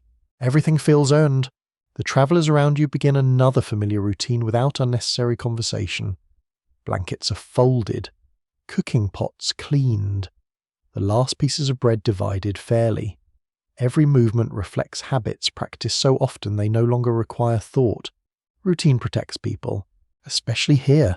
The journey resumes beneath a cool breeze that carries the scent of wet leaves and fresh earth after a light shower during the night. Small drops of water still cling to pine needles overhead, occasionally falling onto your shoulders as branches sway gently. The forest feels freshly washed. Even the air seems cleaner. The trail climbs gradually into rougher country where scattered boulders interrupt the path. Moss covers their shaded sides, while patches of wild grass grow wherever sunlight reaches the ground. Progress becomes slower. Nobody complains. Careful footing saves energy. A younger traveller slips slightly while stepping across loose stones. He catches himself before falling, but his heavy pack shifts awkwardly against his back. The oldest member of the group smiles kindly. He says very little. Instead, he quietly adjusts the younger man's strap so the weight rests more evenly across his shoulders. The difference is immediate. Walking becomes easier. Sometimes the smallest lesson changes everything. Researchers from Stanford University have observed that successful frontier expeditions often depended upon practical experience shared informally between generations rather than through written instruction. Skills passed from one traveller to another frequently determined whether long journeys remained manageable. Watching this simple exchange, you understand that survival is rarely dramatic. It is wonderfully ordinary. By mid-morning, clouds begin breaking apart, allowing warm sunlight to spill across the hillsides. Steam rises gently from damp rocks while insects emerge once again among clusters of wildflowers. You stop beside a fallen tree. Its trunk has become soft with age. Tiny mushrooms grow from the weathered wood. Life quietly transforms what once seemed permanent. Nearby, one of the traders kneels beside a patch of unfamiliar plants. Rather than picking them immediately, he studies their leaves, stems, and surrounding soil. Observation comes first. Action follows later. He explains that many useful plants resemble dangerous ones during certain seasons. Confidence without knowledge creates unnecessary risk. The frontier rewards caution, not hesitation. There is a difference. You continue walking until the group reaches a narrow ravine where a clear spring flows directly from an exposed stone. The water emerges so cold that your fingers ache after only a few moments beneath the stream. Everyone refills water containers. No one passes fresh water carelessly. Simple habits preserve strength. The spring becomes a welcome resting place. You remove your boots briefly to allow your feet to dry in the gentle sunshine. Damp feet invite blisters. blisters slow every journey. Experienced travelers understand that caring for the body is not comfort, it is preparation. The smell of drying leather mixes with warm pine resin drifting through the still air. Somewhere above, a wood thrush sings a slow, gentle melody that echoes softly through the trees. The moment feels wonderfully peaceful. You almost forget how demanding the frontier can become. Almost, by early afternoon, the trail descends into thick woodland where recent rain has turned portions of the path into sticky mud. Each step requires extra effort as boots sink slightly before pulling free again. Progress slows. Energy disappears surprisingly quickly. You begin appreciating another quiet frontier lesson. Distance alone does not measure difficulty. Terrain does. A single mile through deep mud may require more effort than 5 miles across firm ground. Historians still debate exactly how quickly early travelers could move across different frontier environments, because surviving journals often describe conditions rather than precise distances. Modern researchers comparing those journals with the landscape generally agree that weather and terrain influence travel far more than simple mileage. Nature writes its own schedule. Humans merely follow it. Late in the afternoon, the group reaches a shallow river crossing. At first glance, the water appears harmless, clear, calm, gentle. The oldest traveller immediately walks upstream before attempting to cross. You wonder why? Soon the answer becomes obvious. He searches for the firmest riverbed rather than the shortest route. Smooth stones provide secure footing, soft mud does not. One by one, everyone follows his chosen path. The water rises only to your knees, but its current presses steadily against your legs. Cold water fills the air with a clean mineral scent. Your boots grow heavy.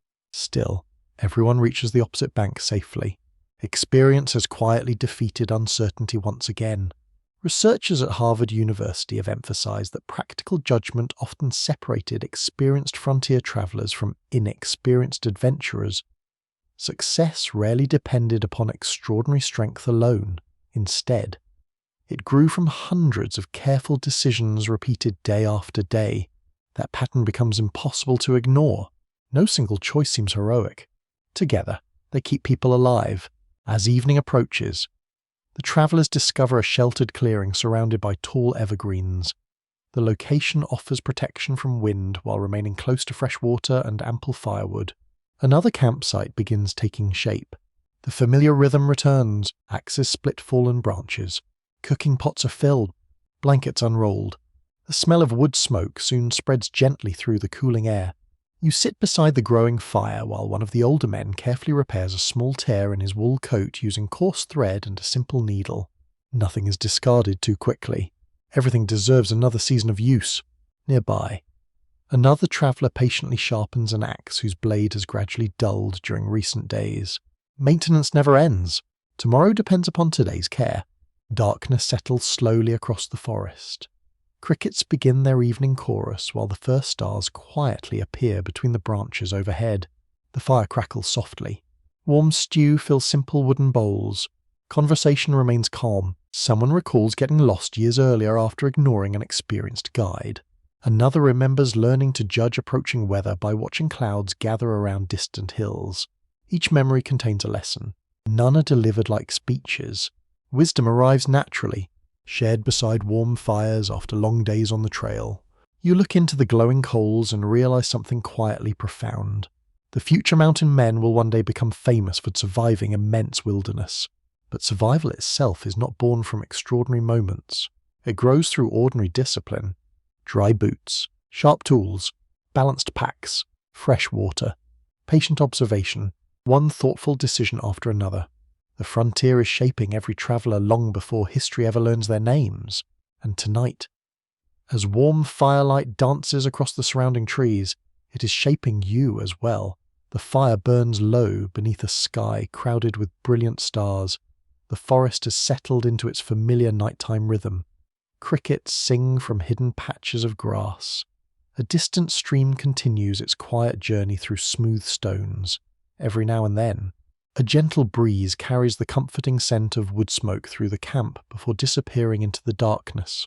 You watch the glowing embers. They remind you of tiny cities. Each one shines brightly for a while. then slowly fades. Morning arrives with soft golden light spreading across the eastern hills. A layer of mist rests low among the trees, making the forest appear almost dreamlike. Dew sparkles on every blade of grass, while birds greet another day with cheerful confidence. The travellers prepare for another journey. Yet today your attention drifts somewhere different. Until now, much of your path has followed traders, hunters, and explorers. They deserve their place in history. Their journeys shaped the frontier in remarkable ways. But they never walked alone. Behind every famous expedition stood countless ordinary people whose stories received far less attention. Families, craftsmen, farmers, children. Their quiet labour made exploration possible. You begin following a narrow trail toward a small frontier settlement tucked beside a gently flowing creek. Unlike temporary camps or busy trading posts, this place feels deeply rooted. Split-rail fences surround modest fields. Smoke rises from several chimneys. Apple trees stand beside weathered cabins. The scent of fresh bread drifts gently through the cool morning air. Life here moves with calm purpose.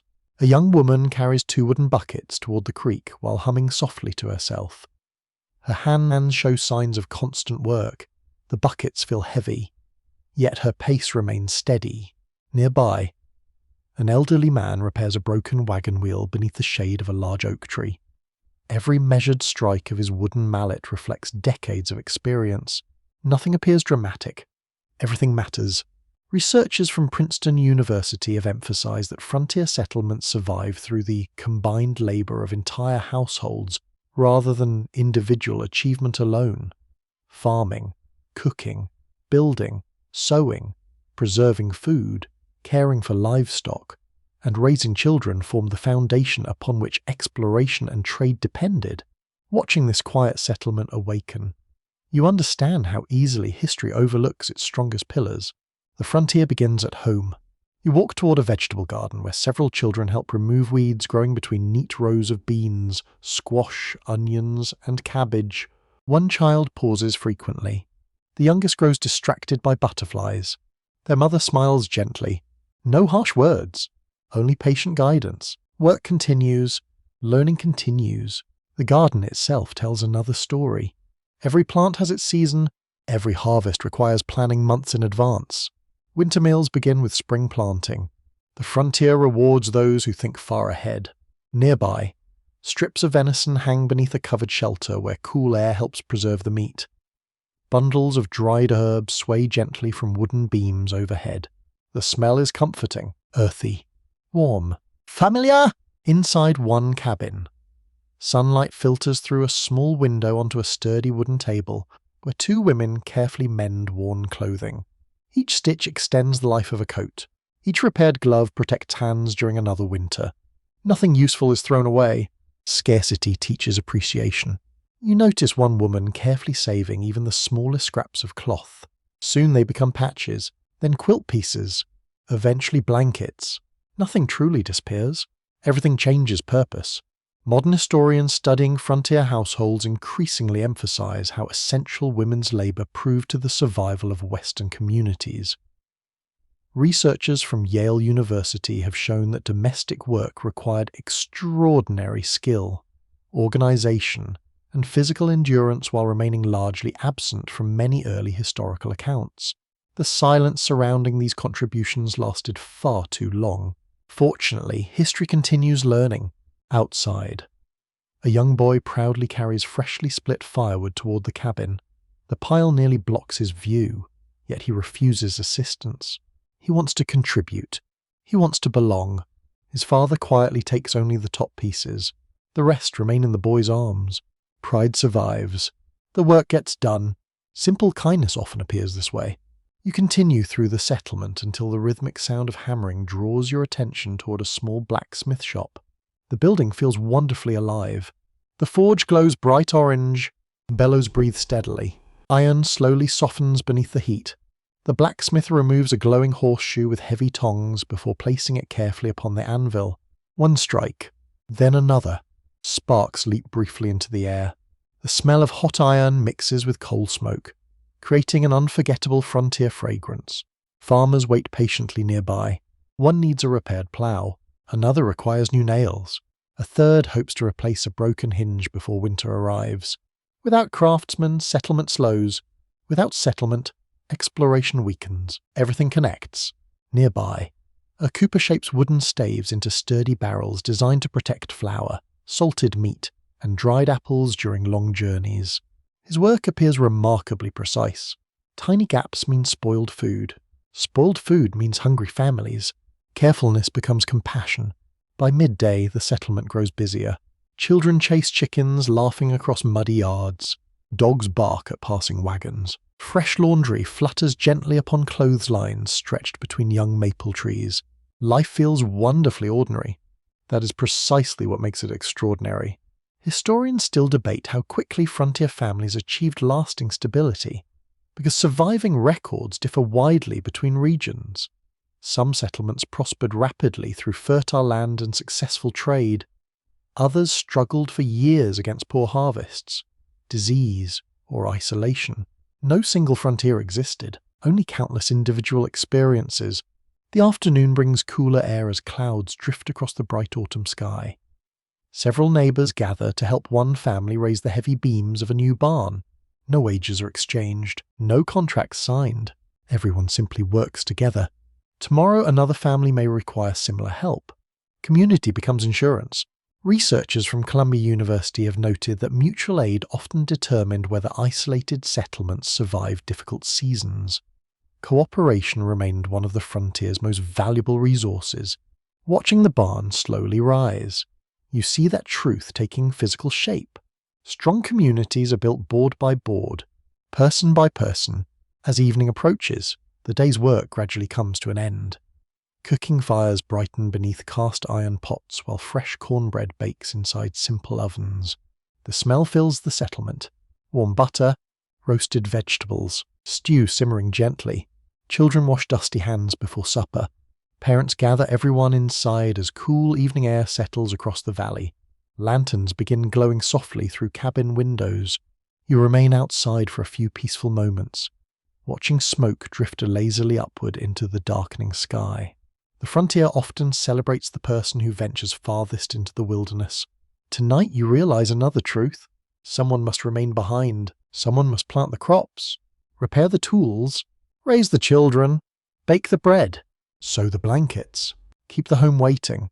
Without those quiet acts of devotion, no explorer could travel very far. The famous mountain men who will soon enter history will depend upon families, craftsmen, farmers, and neighbours whose names rarely appear in books. Yet their unseen labour echoes through every mile of the American frontier, and as another peaceful night settles over the little settlement, you carry that quiet understanding with you into the darkness. The settlement slowly disappears behind you as dawn spreads gentle bands of gold across the eastern sky.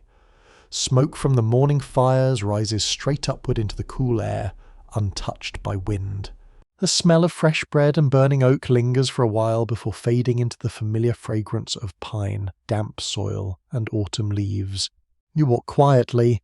The path feels softer today, perhaps because your thoughts have become heavier. The frontier demands strong hands, sharp eyes, and patient feet. Yet as the miles pass beneath your boots, you begin noticing another challenge that cannot be measured with maps or tools. Distance changes the heart, not only the landscape. The farther people travel from familiar homes, the more they carry invisible burdens. Long days without news, months without seeing loved ones. Entire seasons spent wondering whether letters will ever arrive. Loneliness walks beside many travellers. It rarely speaks aloud. The trail climbs gently through rolling hills where scattered birch trees shimmer with pale yellow leaves. Morning sunlight filters through their branches, covering the ground with shifting patterns of light and shadow. The beauty feels almost endless. So does the silence. You hear only your own footsteps, then the wind, then nothing again. One of the older traders walking nearby quietly removes a folded piece of paper from inside his coat. The edges have become soft from years of careful handling. He unfolds it slowly. A letter, written many winters ago. He reads it without speaking, not because he has forgotten its words, but because remembering comforts him. When he finishes, He folds it along the same familiar lines and carefully returns it to its place. Some possessions become companions. Researchers at Harvard University studying personal correspondence from the early American frontier have noted that letters often carried extraordinary emotional value. Because communication remained uncertain and infrequent, written words became treasured reminders of family, friendship, and home. Watching this quiet moment, the historical observation feels deeply human. Hope sometimes fits inside a single page. The journey continues beneath clear blue skies.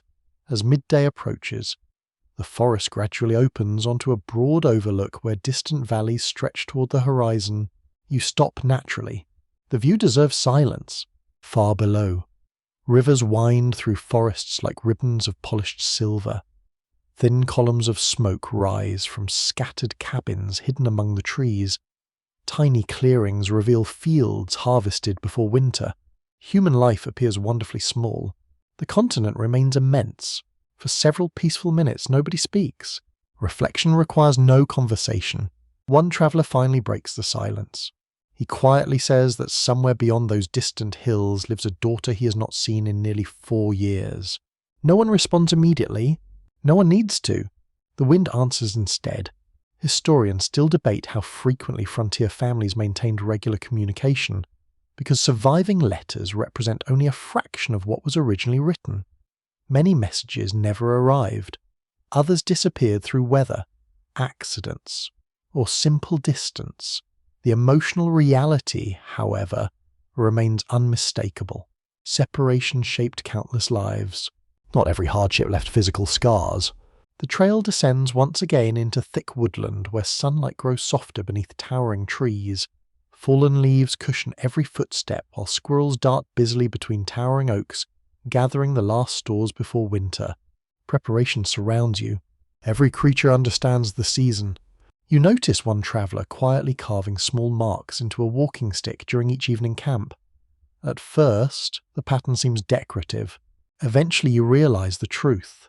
Each mark represents another day, another mile, another sunrise survived. The stick has become a calendar, not of months, of endurance. Nearby, another man carries a tiny carved wooden horse no larger than your thumb. He made it years earlier for a son who remained behind while he travelled west. The child may already have outgrown such toys. Still, the carving stays. Memory weighs almost nothing, yet people carry it for years. Researchers from Yale University have emphasized that emotional resilience proved just as important as physical endurance during prolonged frontier travel. Diaries and personal journals frequently reveal moments of homesickness, uncertainty, and quiet reflection alongside practical concerns about food and weather. The frontier shapes both body and spirit. Neither journey proves easier. By afternoon, gentle rain begins falling through the forest canopy. The drops strike broad leaves with soft rhythmic sounds before dripping steadily onto the ground below. Nobody rushes. Rain cannot always be avoided. You simply tighten your cloak and continue walking. The damp air carries the rich smell of wet bark, fallen leaves, and fresh moss growing along shaded rocks. Everything feels wonderfully alive. One traveller begins humming a familiar melody beneath his breath. Another quietly joins him. No words, only the tune.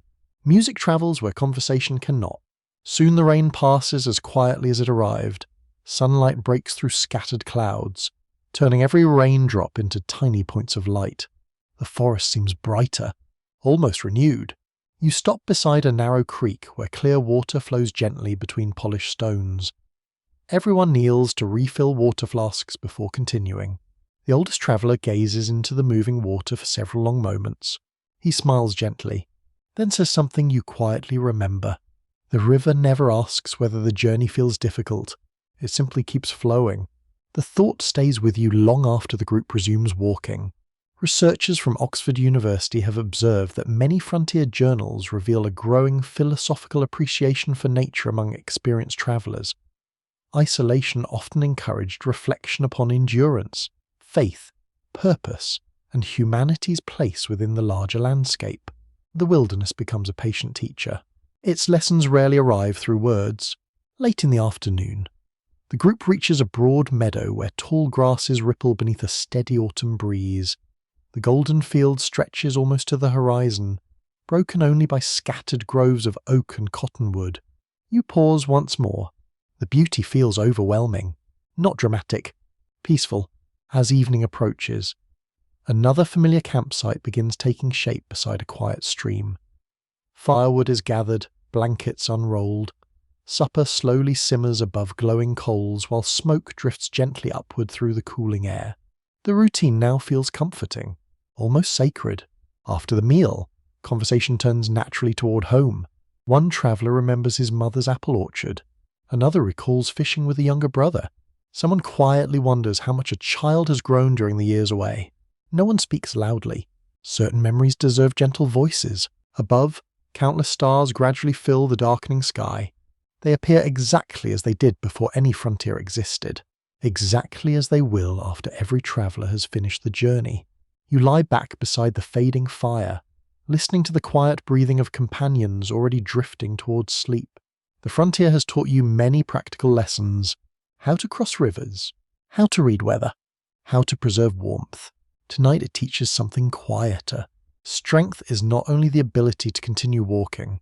Sometimes it is the courage to keep loving places and people far beyond the horizon, and perhaps that invisible courage will shape the future mountain men just as deeply as any wilderness they eventually cross. Morning arrives beneath a clear autumn sky washed clean by yesterday's rain. The grass around your campsite sparkles with tiny drops of dew, each one catching the rising sunlight before quietly disappearing into the warming air. The stream beside your camp continues its patient journey over smooth stones, sounding almost like a gentle conversation that never truly ends. You rise slowly. The familiar routine has become second nature. Your blanket is folded with practiced hands. The fire is stirred back to life with a few carefully placed branches. Warm porridge begins to steam inside a black iron pot, while the scent of wood smoke drifts lazily through the cool morning air. Nothing feels hurried. The frontier teaches patience every day. As breakfast comes to an end, the conversation around the fire shifts toward a subject that has quietly grown more important with every passing season. Land, not simply fields or forests, an entire continent. The year is now moving through the remarkable period following one of the most significant events in early American history. In 1803, the United States completed the Louisiana Purchase, acquiring an immense territory stretching far beyond what most citizens had ever seen with their own eyes. The numbers seem almost impossible, the reality even greater. Few people gathered around this modest campfire fully understand the true scale of what has happened. How could they? Much of the newly acquired land remains unexplored by the American government. Rivers have not been carefully mapped. Mountain ranges remain uncertain. Countless valleys exist only in scattered reports carried by traders, native nations, and earlier travelers. Ownership on paper, mystery on the ground. Researchers at Yale University have consistently described the Louisiana Purchase as one of the defining moments in the territorial expansion of the United States. Yet historians also emphasize that the Purchase did not instantly create practical knowledge of the region. Acquiring land and understanding land were entirely different challenges. You begin walking again beneath tall oaks whose leaves have turned brilliant shades of gold and deep red. Every gust of wind sends a few drifting gently toward the forest floor. The season itself seems to be changing history, as the trail follows a broad ridge overlooking distant valleys. One of the older traders quietly points toward the western horizon. Somewhere beyond those hills, far beyond, the Purchase territory begins. No visible marker announces the transition. No grand monument stands waiting. The wilderness remains wonderfully indifferent to political agreements. The rivers continue flowing. The birds continue migrating. The deer continue following ancient trails. Nature notices no signatures. You pause beside a weathered stump while several companions examine a worn map spread across a flat stone. Unlike maps from only a few years earlier, this one stretches much farther west. Yet enormous blank spaces remain. The empty regions almost seem larger than the drawn ones.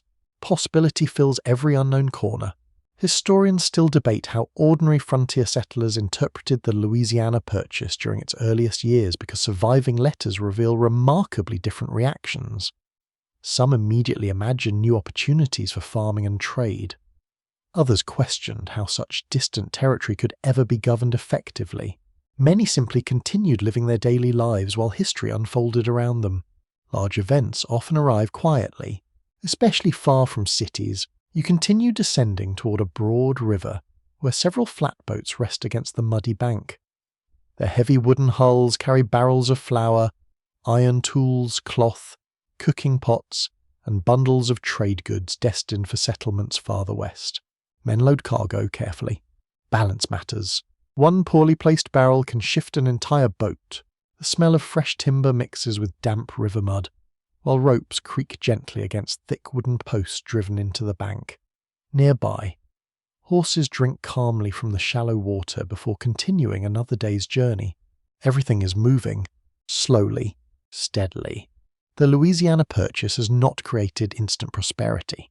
It has created expectation. Merchants begin imagining new routes. Surveyors prepare for longer expeditions. Government officials exchange letters discussing future plans.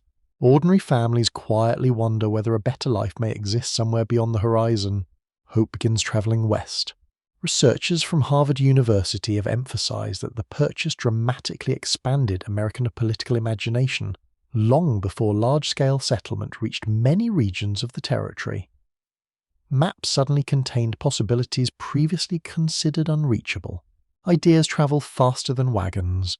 You walk beside the river while watching several boatmen guide a heavily loaded flatboat into the current. Long poles push carefully against the riverbed until the slow-moving water gradually carries the vessel downstream. Nobody waves dramatically. There is simply work to do. The river accepts another journey.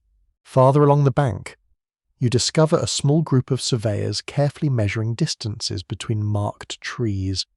They work patiently with compass, chain, notebook, and remarkable concentration. Every measurement matters. Mistakes today become confusion tomorrow. One young surveyor carefully copies figures into a leather-bound journal, while another studies the position of the afternoon sun. The work appears almost ordinary, yet it quietly shapes the future. Modern historians often describe surveying as one of the least celebrated but most essential tasks of westward expansion. Researchers from Princeton University have noted that accurate measurements transformed unknown landscapes into practical knowledge that governments, settlers, and traders could actually use. The wilderness slowly becomes understandable, not smaller, simply better known. As afternoon fades toward evening, clouds gather briefly before drifting apart once more. Cool wind ripples across the tall grasses, carrying the sweet scent of drying hay mixed with fallen leaves. The landscape stretches endlessly. You stop upon another broad overlook. Below, rivers weave through forests already touched by autumn. Beyond them lies the vast Louisiana Territory. Beyond that, mountains few Americans have seen. Beyond those mountains, more mysteries still. The continent seems to unfold forever. You find yourself wondering how many ordinary footsteps eventually create extraordinary history. One surveyor, one trader, one hunter, one family, one careful map, one quiet decision to continue west another day. Great transformations rarely begin with thunder. They begin with patience. As evening settles across the valley, another campfire flickers into life beneath towering cottonwoods. Supper cooks slowly while tired travelers speak softly about tomorrow's route. Someone wonders whether future generations will ever understand how uncertain these years truly felt. Another smiles. Perhaps uncertainty itself is the adventure.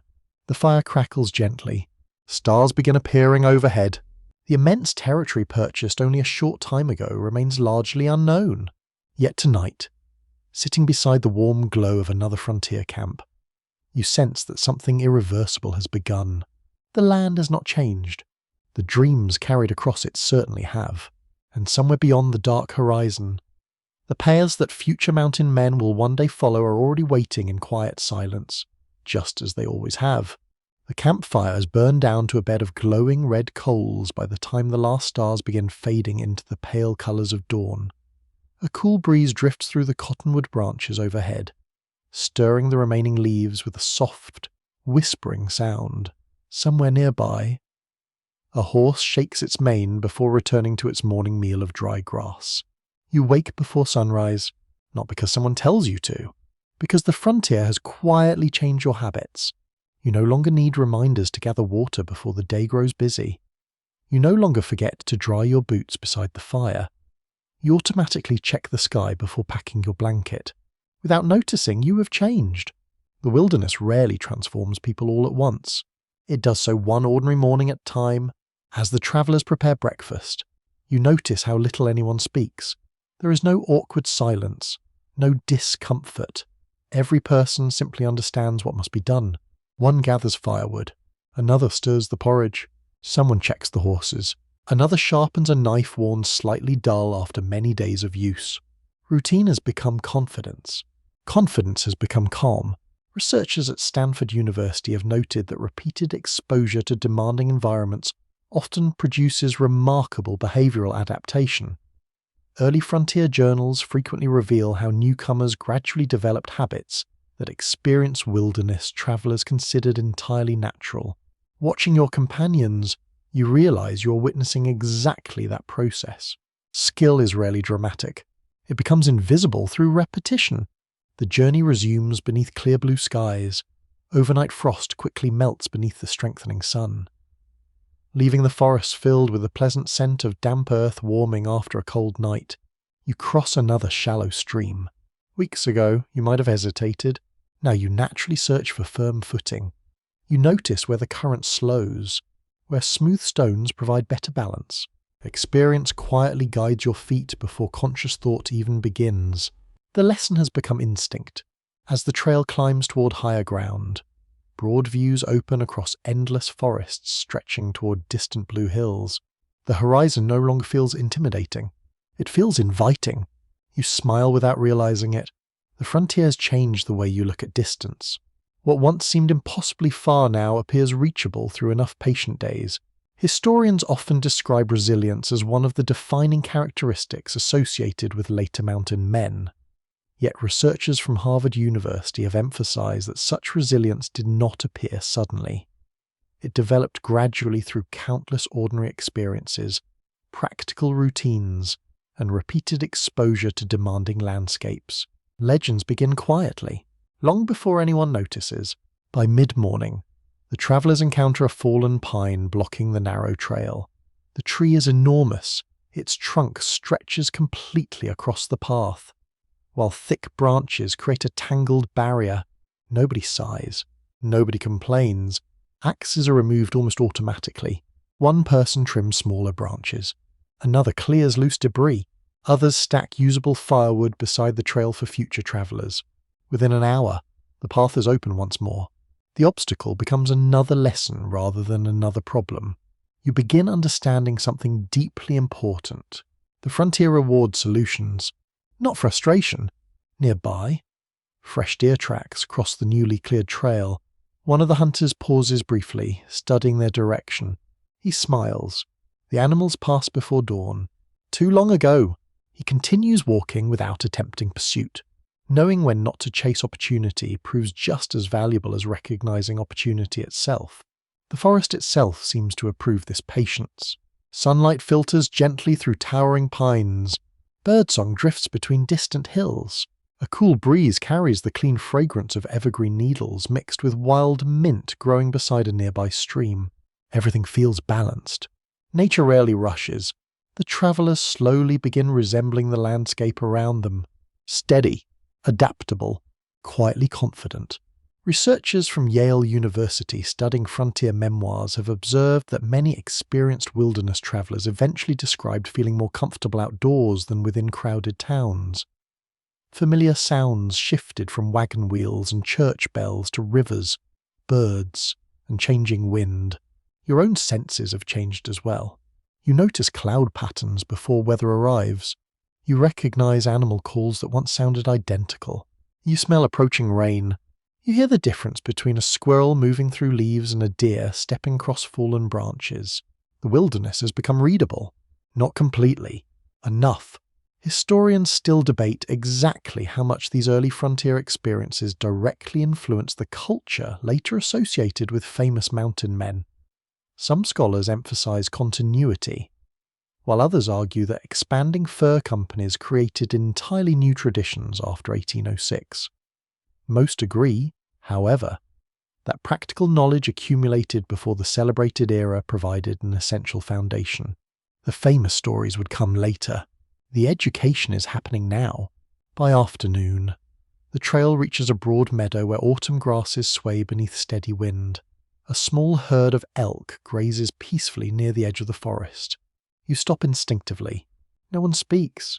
The animals lift their heads briefly before returning to their meal. The moment feels wonderfully calm. No urgency exists, only shared respect. The hunters quietly choose another route rather than disturbing the herd. Food remains available elsewhere. There is no need for waste. Modern wildlife historians increasingly recognize that experienced frontier hunters often practiced remarkable restraint born from practical necessity. Overhunting today reduced tomorrow's opportunities. Patience remained profitable.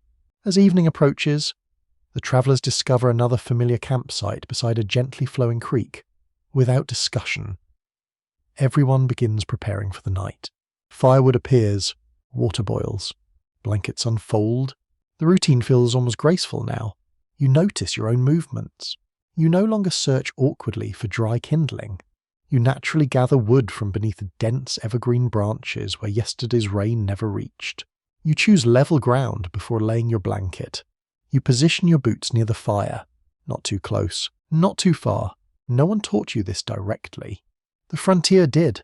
Researchers from Oxford University have written that many practical frontier skills resist formal instruction because they depend upon repeated observation and lived experience rather than memorized rules. Some knowledge cannot be borrowed. It must be earned. Night settles gently across the forest.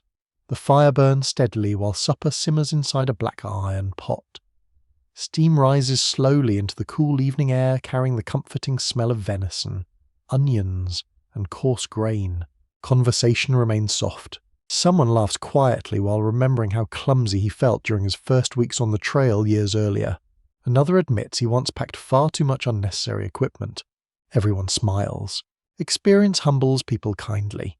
Above, countless stars emerge one by one until the sky becomes brilliant once again.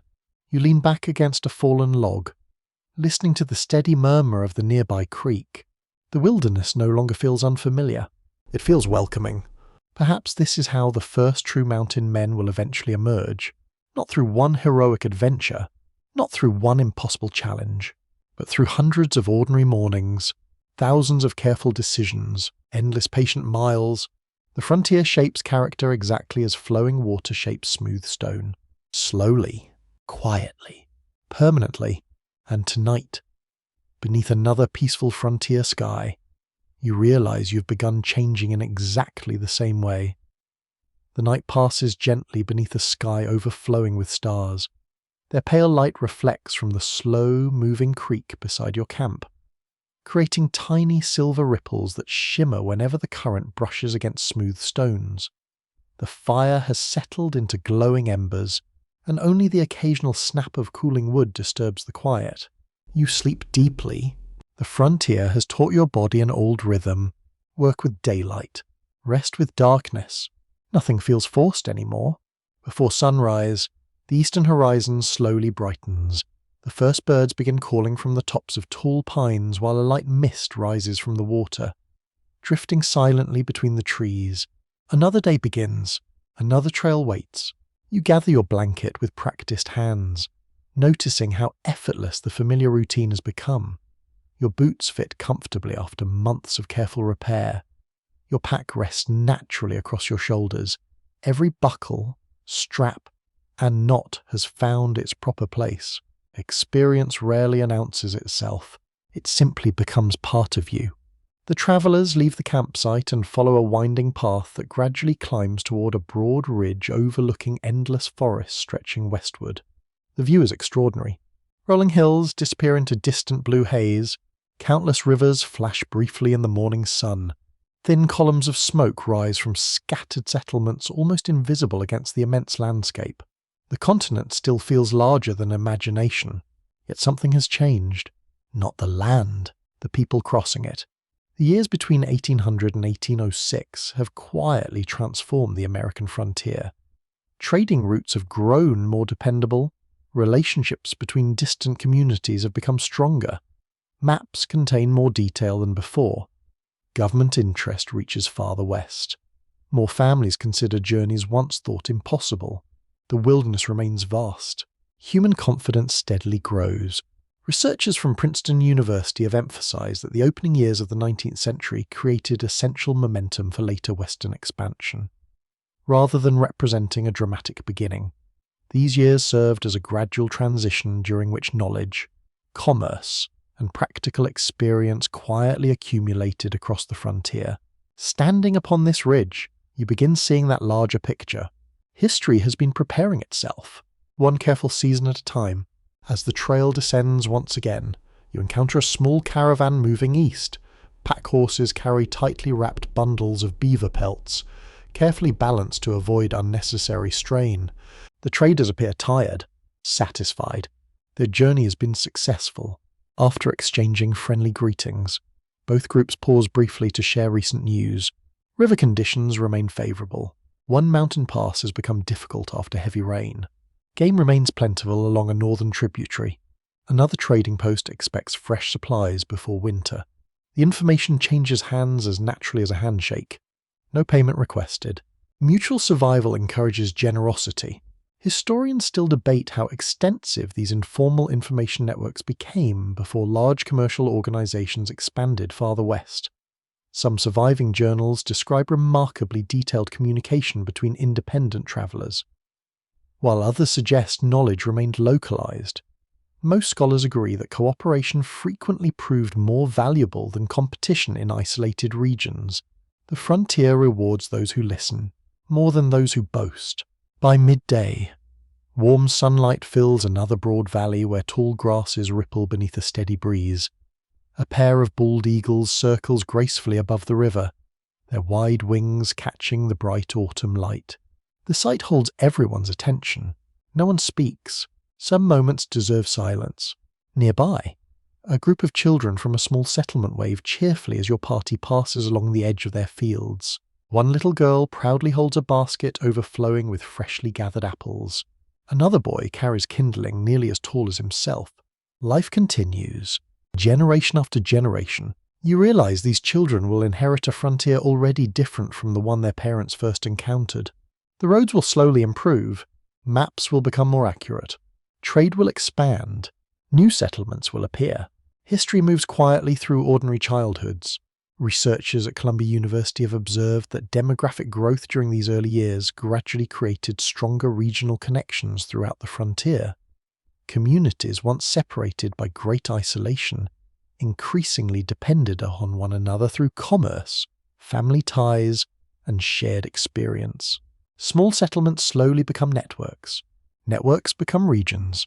The afternoon journey leads through a broad forest where towering oaks drop thousands of colourful leaves onto the trail. Reds, golds, and deep browns cover the ground in a soft carpet that muffles every footstep. The air smells wonderful. Dry leaves, fresh bark, a faint trace of wood smoke drifting from somewhere ahead. Autumn has reached its fullest beauty. One older traveller pauses beside an ancient oak whose trunk requires several people to encircle completely. He gently places one weathered hand upon the rough bark, then quietly says that this tree was already old before the American Revolution. Everyone looks upward. The branches stretch magnificently into the clear blue sky. Time suddenly feels different. Human lives pass quickly. The forest remembers much longer. Historians studying old-growth forests have noted that many trees standing during the early frontier period had already witnessed centuries of environmental and cultural change. Long before the United States existed, these forests sheltered countless indigenous communities, wildlife, and travelers whose names history no longer records. The wilderness keeps its own memory. As evening approaches, your companions establish another campsite beside a broad river, whose calm surface reflects the brilliant colours of the setting sun. Orange, Gold, deep crimson. The water mirrors the entire sky. Supper cooks slowly while everyone gathers around the growing fire. Conversation naturally turns toward the future. Will trade continue expanding? Will more families move west? Will government expeditions finally reach the distant mountains spoken of in so many stories? Nobody knows, yet optimism quietly fills the air. The signs surround you. More travelers, better knowledge, growing confidence.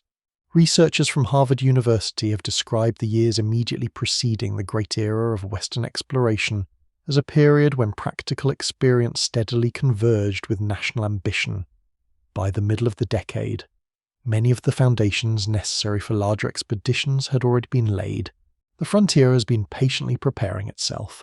Now the pace begins changing. Night settles gently across the river valley. The stars return one by one until they once again fill the heavens above. The fire crackles softly.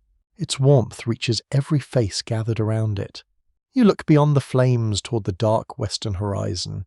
Somewhere beyond those unseen hills, new generations of explorers, trappers, surveyors, and mountain men will soon begin journeys that later fill books, paintings, and legends.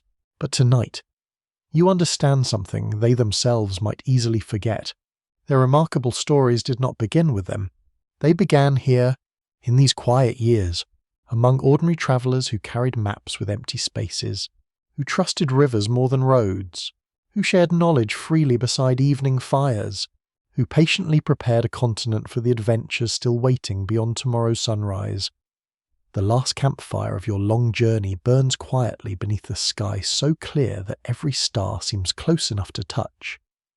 The flames rise and fall with gentle rhythm, illuminating the familiar faces gathered around them before fading once more into the surrounding darkness. Beyond the warm circle of light, the forest remains peaceful, patient, and wonderfully vast. You have walked many miles, crossed countless streams, shared fires with strangers who slowly became companions, learned lessons that no book could fully teach. Now, as another dawn patiently approaches, the years between 1800 and 1806 begin settling gently into memory. The wilderness has not changed. You have. Morning arrives slowly, as though the frontier itself wishes to linger for a little while longer. A softer layer of mist hangs above the nearby river, drifting lazily through cottonwood branches touched by the first light of day. The familiar scent of wood smoke rises from glowing embers, while birds greet another sunrise with calm confidence. You stand quietly beside the river. Its current continues moving toward distant places, just as it always has, just as it always will. Looking across the water, you realize something remarkable. The famous era of the American mountain man has not truly begun. Jim Bridger is still a child. G.D. Dyer Smith has not yet ventured into the wilderness that will one day define his life.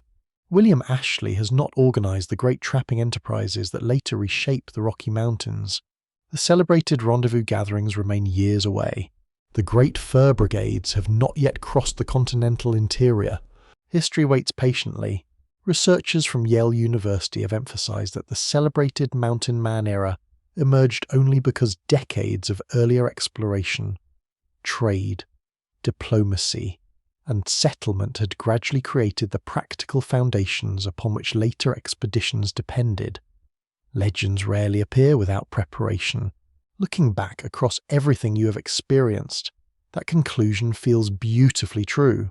Every trail begins with one careful step.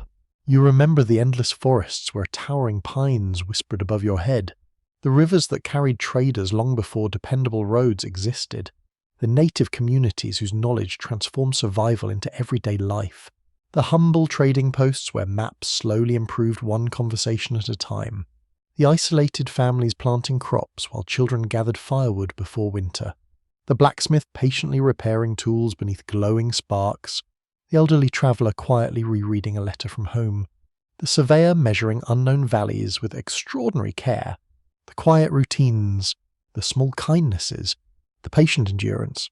Together they created something far greater than any single adventure. Historians still debate where one historical period truly ends and another begins.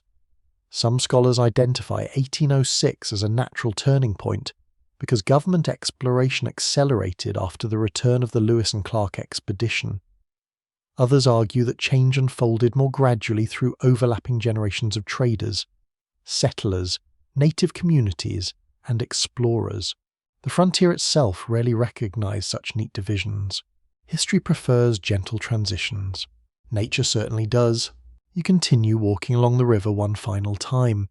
The autumn breeze feels familiar now. You recognize the scent of wet willow. You notice animal tracks almost without thinking. You glance toward the clouds before considering the day's weather. Weeks ago, these observations required conscious effort. Now they simply happen. The frontier has quietly become part of you. Researchers from Harvard University have noted that many experienced frontier travelers eventually described wilderness awareness as an instinct developed through repetition rather than formal instruction. Practical knowledge became woven into everyday thought until it felt entirely natural. You smile, not because you have conquered the wilderness, because you finally understand it a little better, far across the valley. Several traders begin another journey westward. Their pack horses move steadily beneath carefully balanced loads while morning sunlight catches the metal fittings upon their saddles. They will never become famous. Most likely, history may never record their names, yet they matter.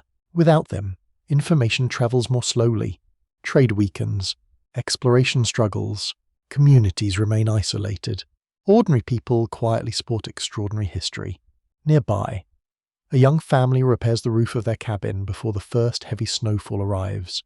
Children gather kindling while their parents carefully replace weathered wooden shingles. Their work seems simple. It is essential. Farther downstream, native hunters paddle silently through morning mist, following rivers known to their ancestors for countless generations. Their knowledge continues guiding those wise enough to learn. The continent remains shared, complex, live. Researchers from Princeton University have increasingly emphasized that understanding the early American frontier requires recognizing the contributions of many different peoples, rather than focusing solely upon later national myths. The years before the famous mountain men reveal a landscape shaped through cooperation, adaptation, resilience, and continuous exchange. The larger picture finally comes into focus. Nothing existed in isolation. The rivers connected forests, the forests connected settlements, settlements connected trade, trade connected distant nations. Every quiet action echoed farther than anyone realized. As the afternoon light slowly softens, you climb one final ridge overlooking the immense landscape you have traveled together. The view stretches almost beyond imagination. Forests ripple toward distant horizons, rivers shine beneath the sun. Thin trails weave quietly between valleys where ordinary lives continue unfolding beyond the attention of history books. Somewhere beyond those western hills, the famous age of the mountain men waits patiently. It is coming. You can almost feel it. But now you know something that many future storytellers overlook. The mountain men did not emerge from an empty wilderness. They inherited knowledge, friendships, trails, trading relationships. Practical wisdom earned through years of patient observation. They stepped into a world already shaped by countless hands. The frontier itself became their greatest teacher. The sun gradually lowers toward the horizon, bathing the landscape in warm golden light. Long shadows stretch across the valleys, while birds settle quietly among the trees. The river reflects the evening sky just as it reflected the morning. Some things never hurry. You take one final slow breath. The air smells of pine, cool water, and distant wood smoke. It feels wonderfully familiar. Your journey through the forgotten years before the mountain men has reached its quiet ending. Not with battle, not with triumph, but with understanding. The greatest chapters of history often begin long before anyone realizes they have started. Tonight, you have walked through those hidden beginnings. You have watched ordinary people patiently prepare a continent for legends still waiting beyond the horizon. And perhaps, as the first stars quietly return above the peaceful American frontier, you understand that history is never built only by the names remembered in books. It is built by thousands of steady footsteps that disappear into the forest long before anyone thinks to follow them. Thank you for spending this peaceful journey with me through the forgotten years that came before the mountain men. If this story helped you see the frontier in a new way, I would love to hear which moment stayed with you the longest. Perhaps it was the quiet rivers, the patient traders, the resilient families, or the wisdom shared around countless evening campfires. Share your favourite part in the comments, because every perspective adds another thread to our shared appreciation of history. If you would like to continue exploring the American frontier together, join me in the next chapter, where new journeys, remarkable people, and untold stories are waiting beyond the next horizon. Until then, may your evening be peaceful, your dreams gentle, and your curiosity always lead you toward another forgotten path through history.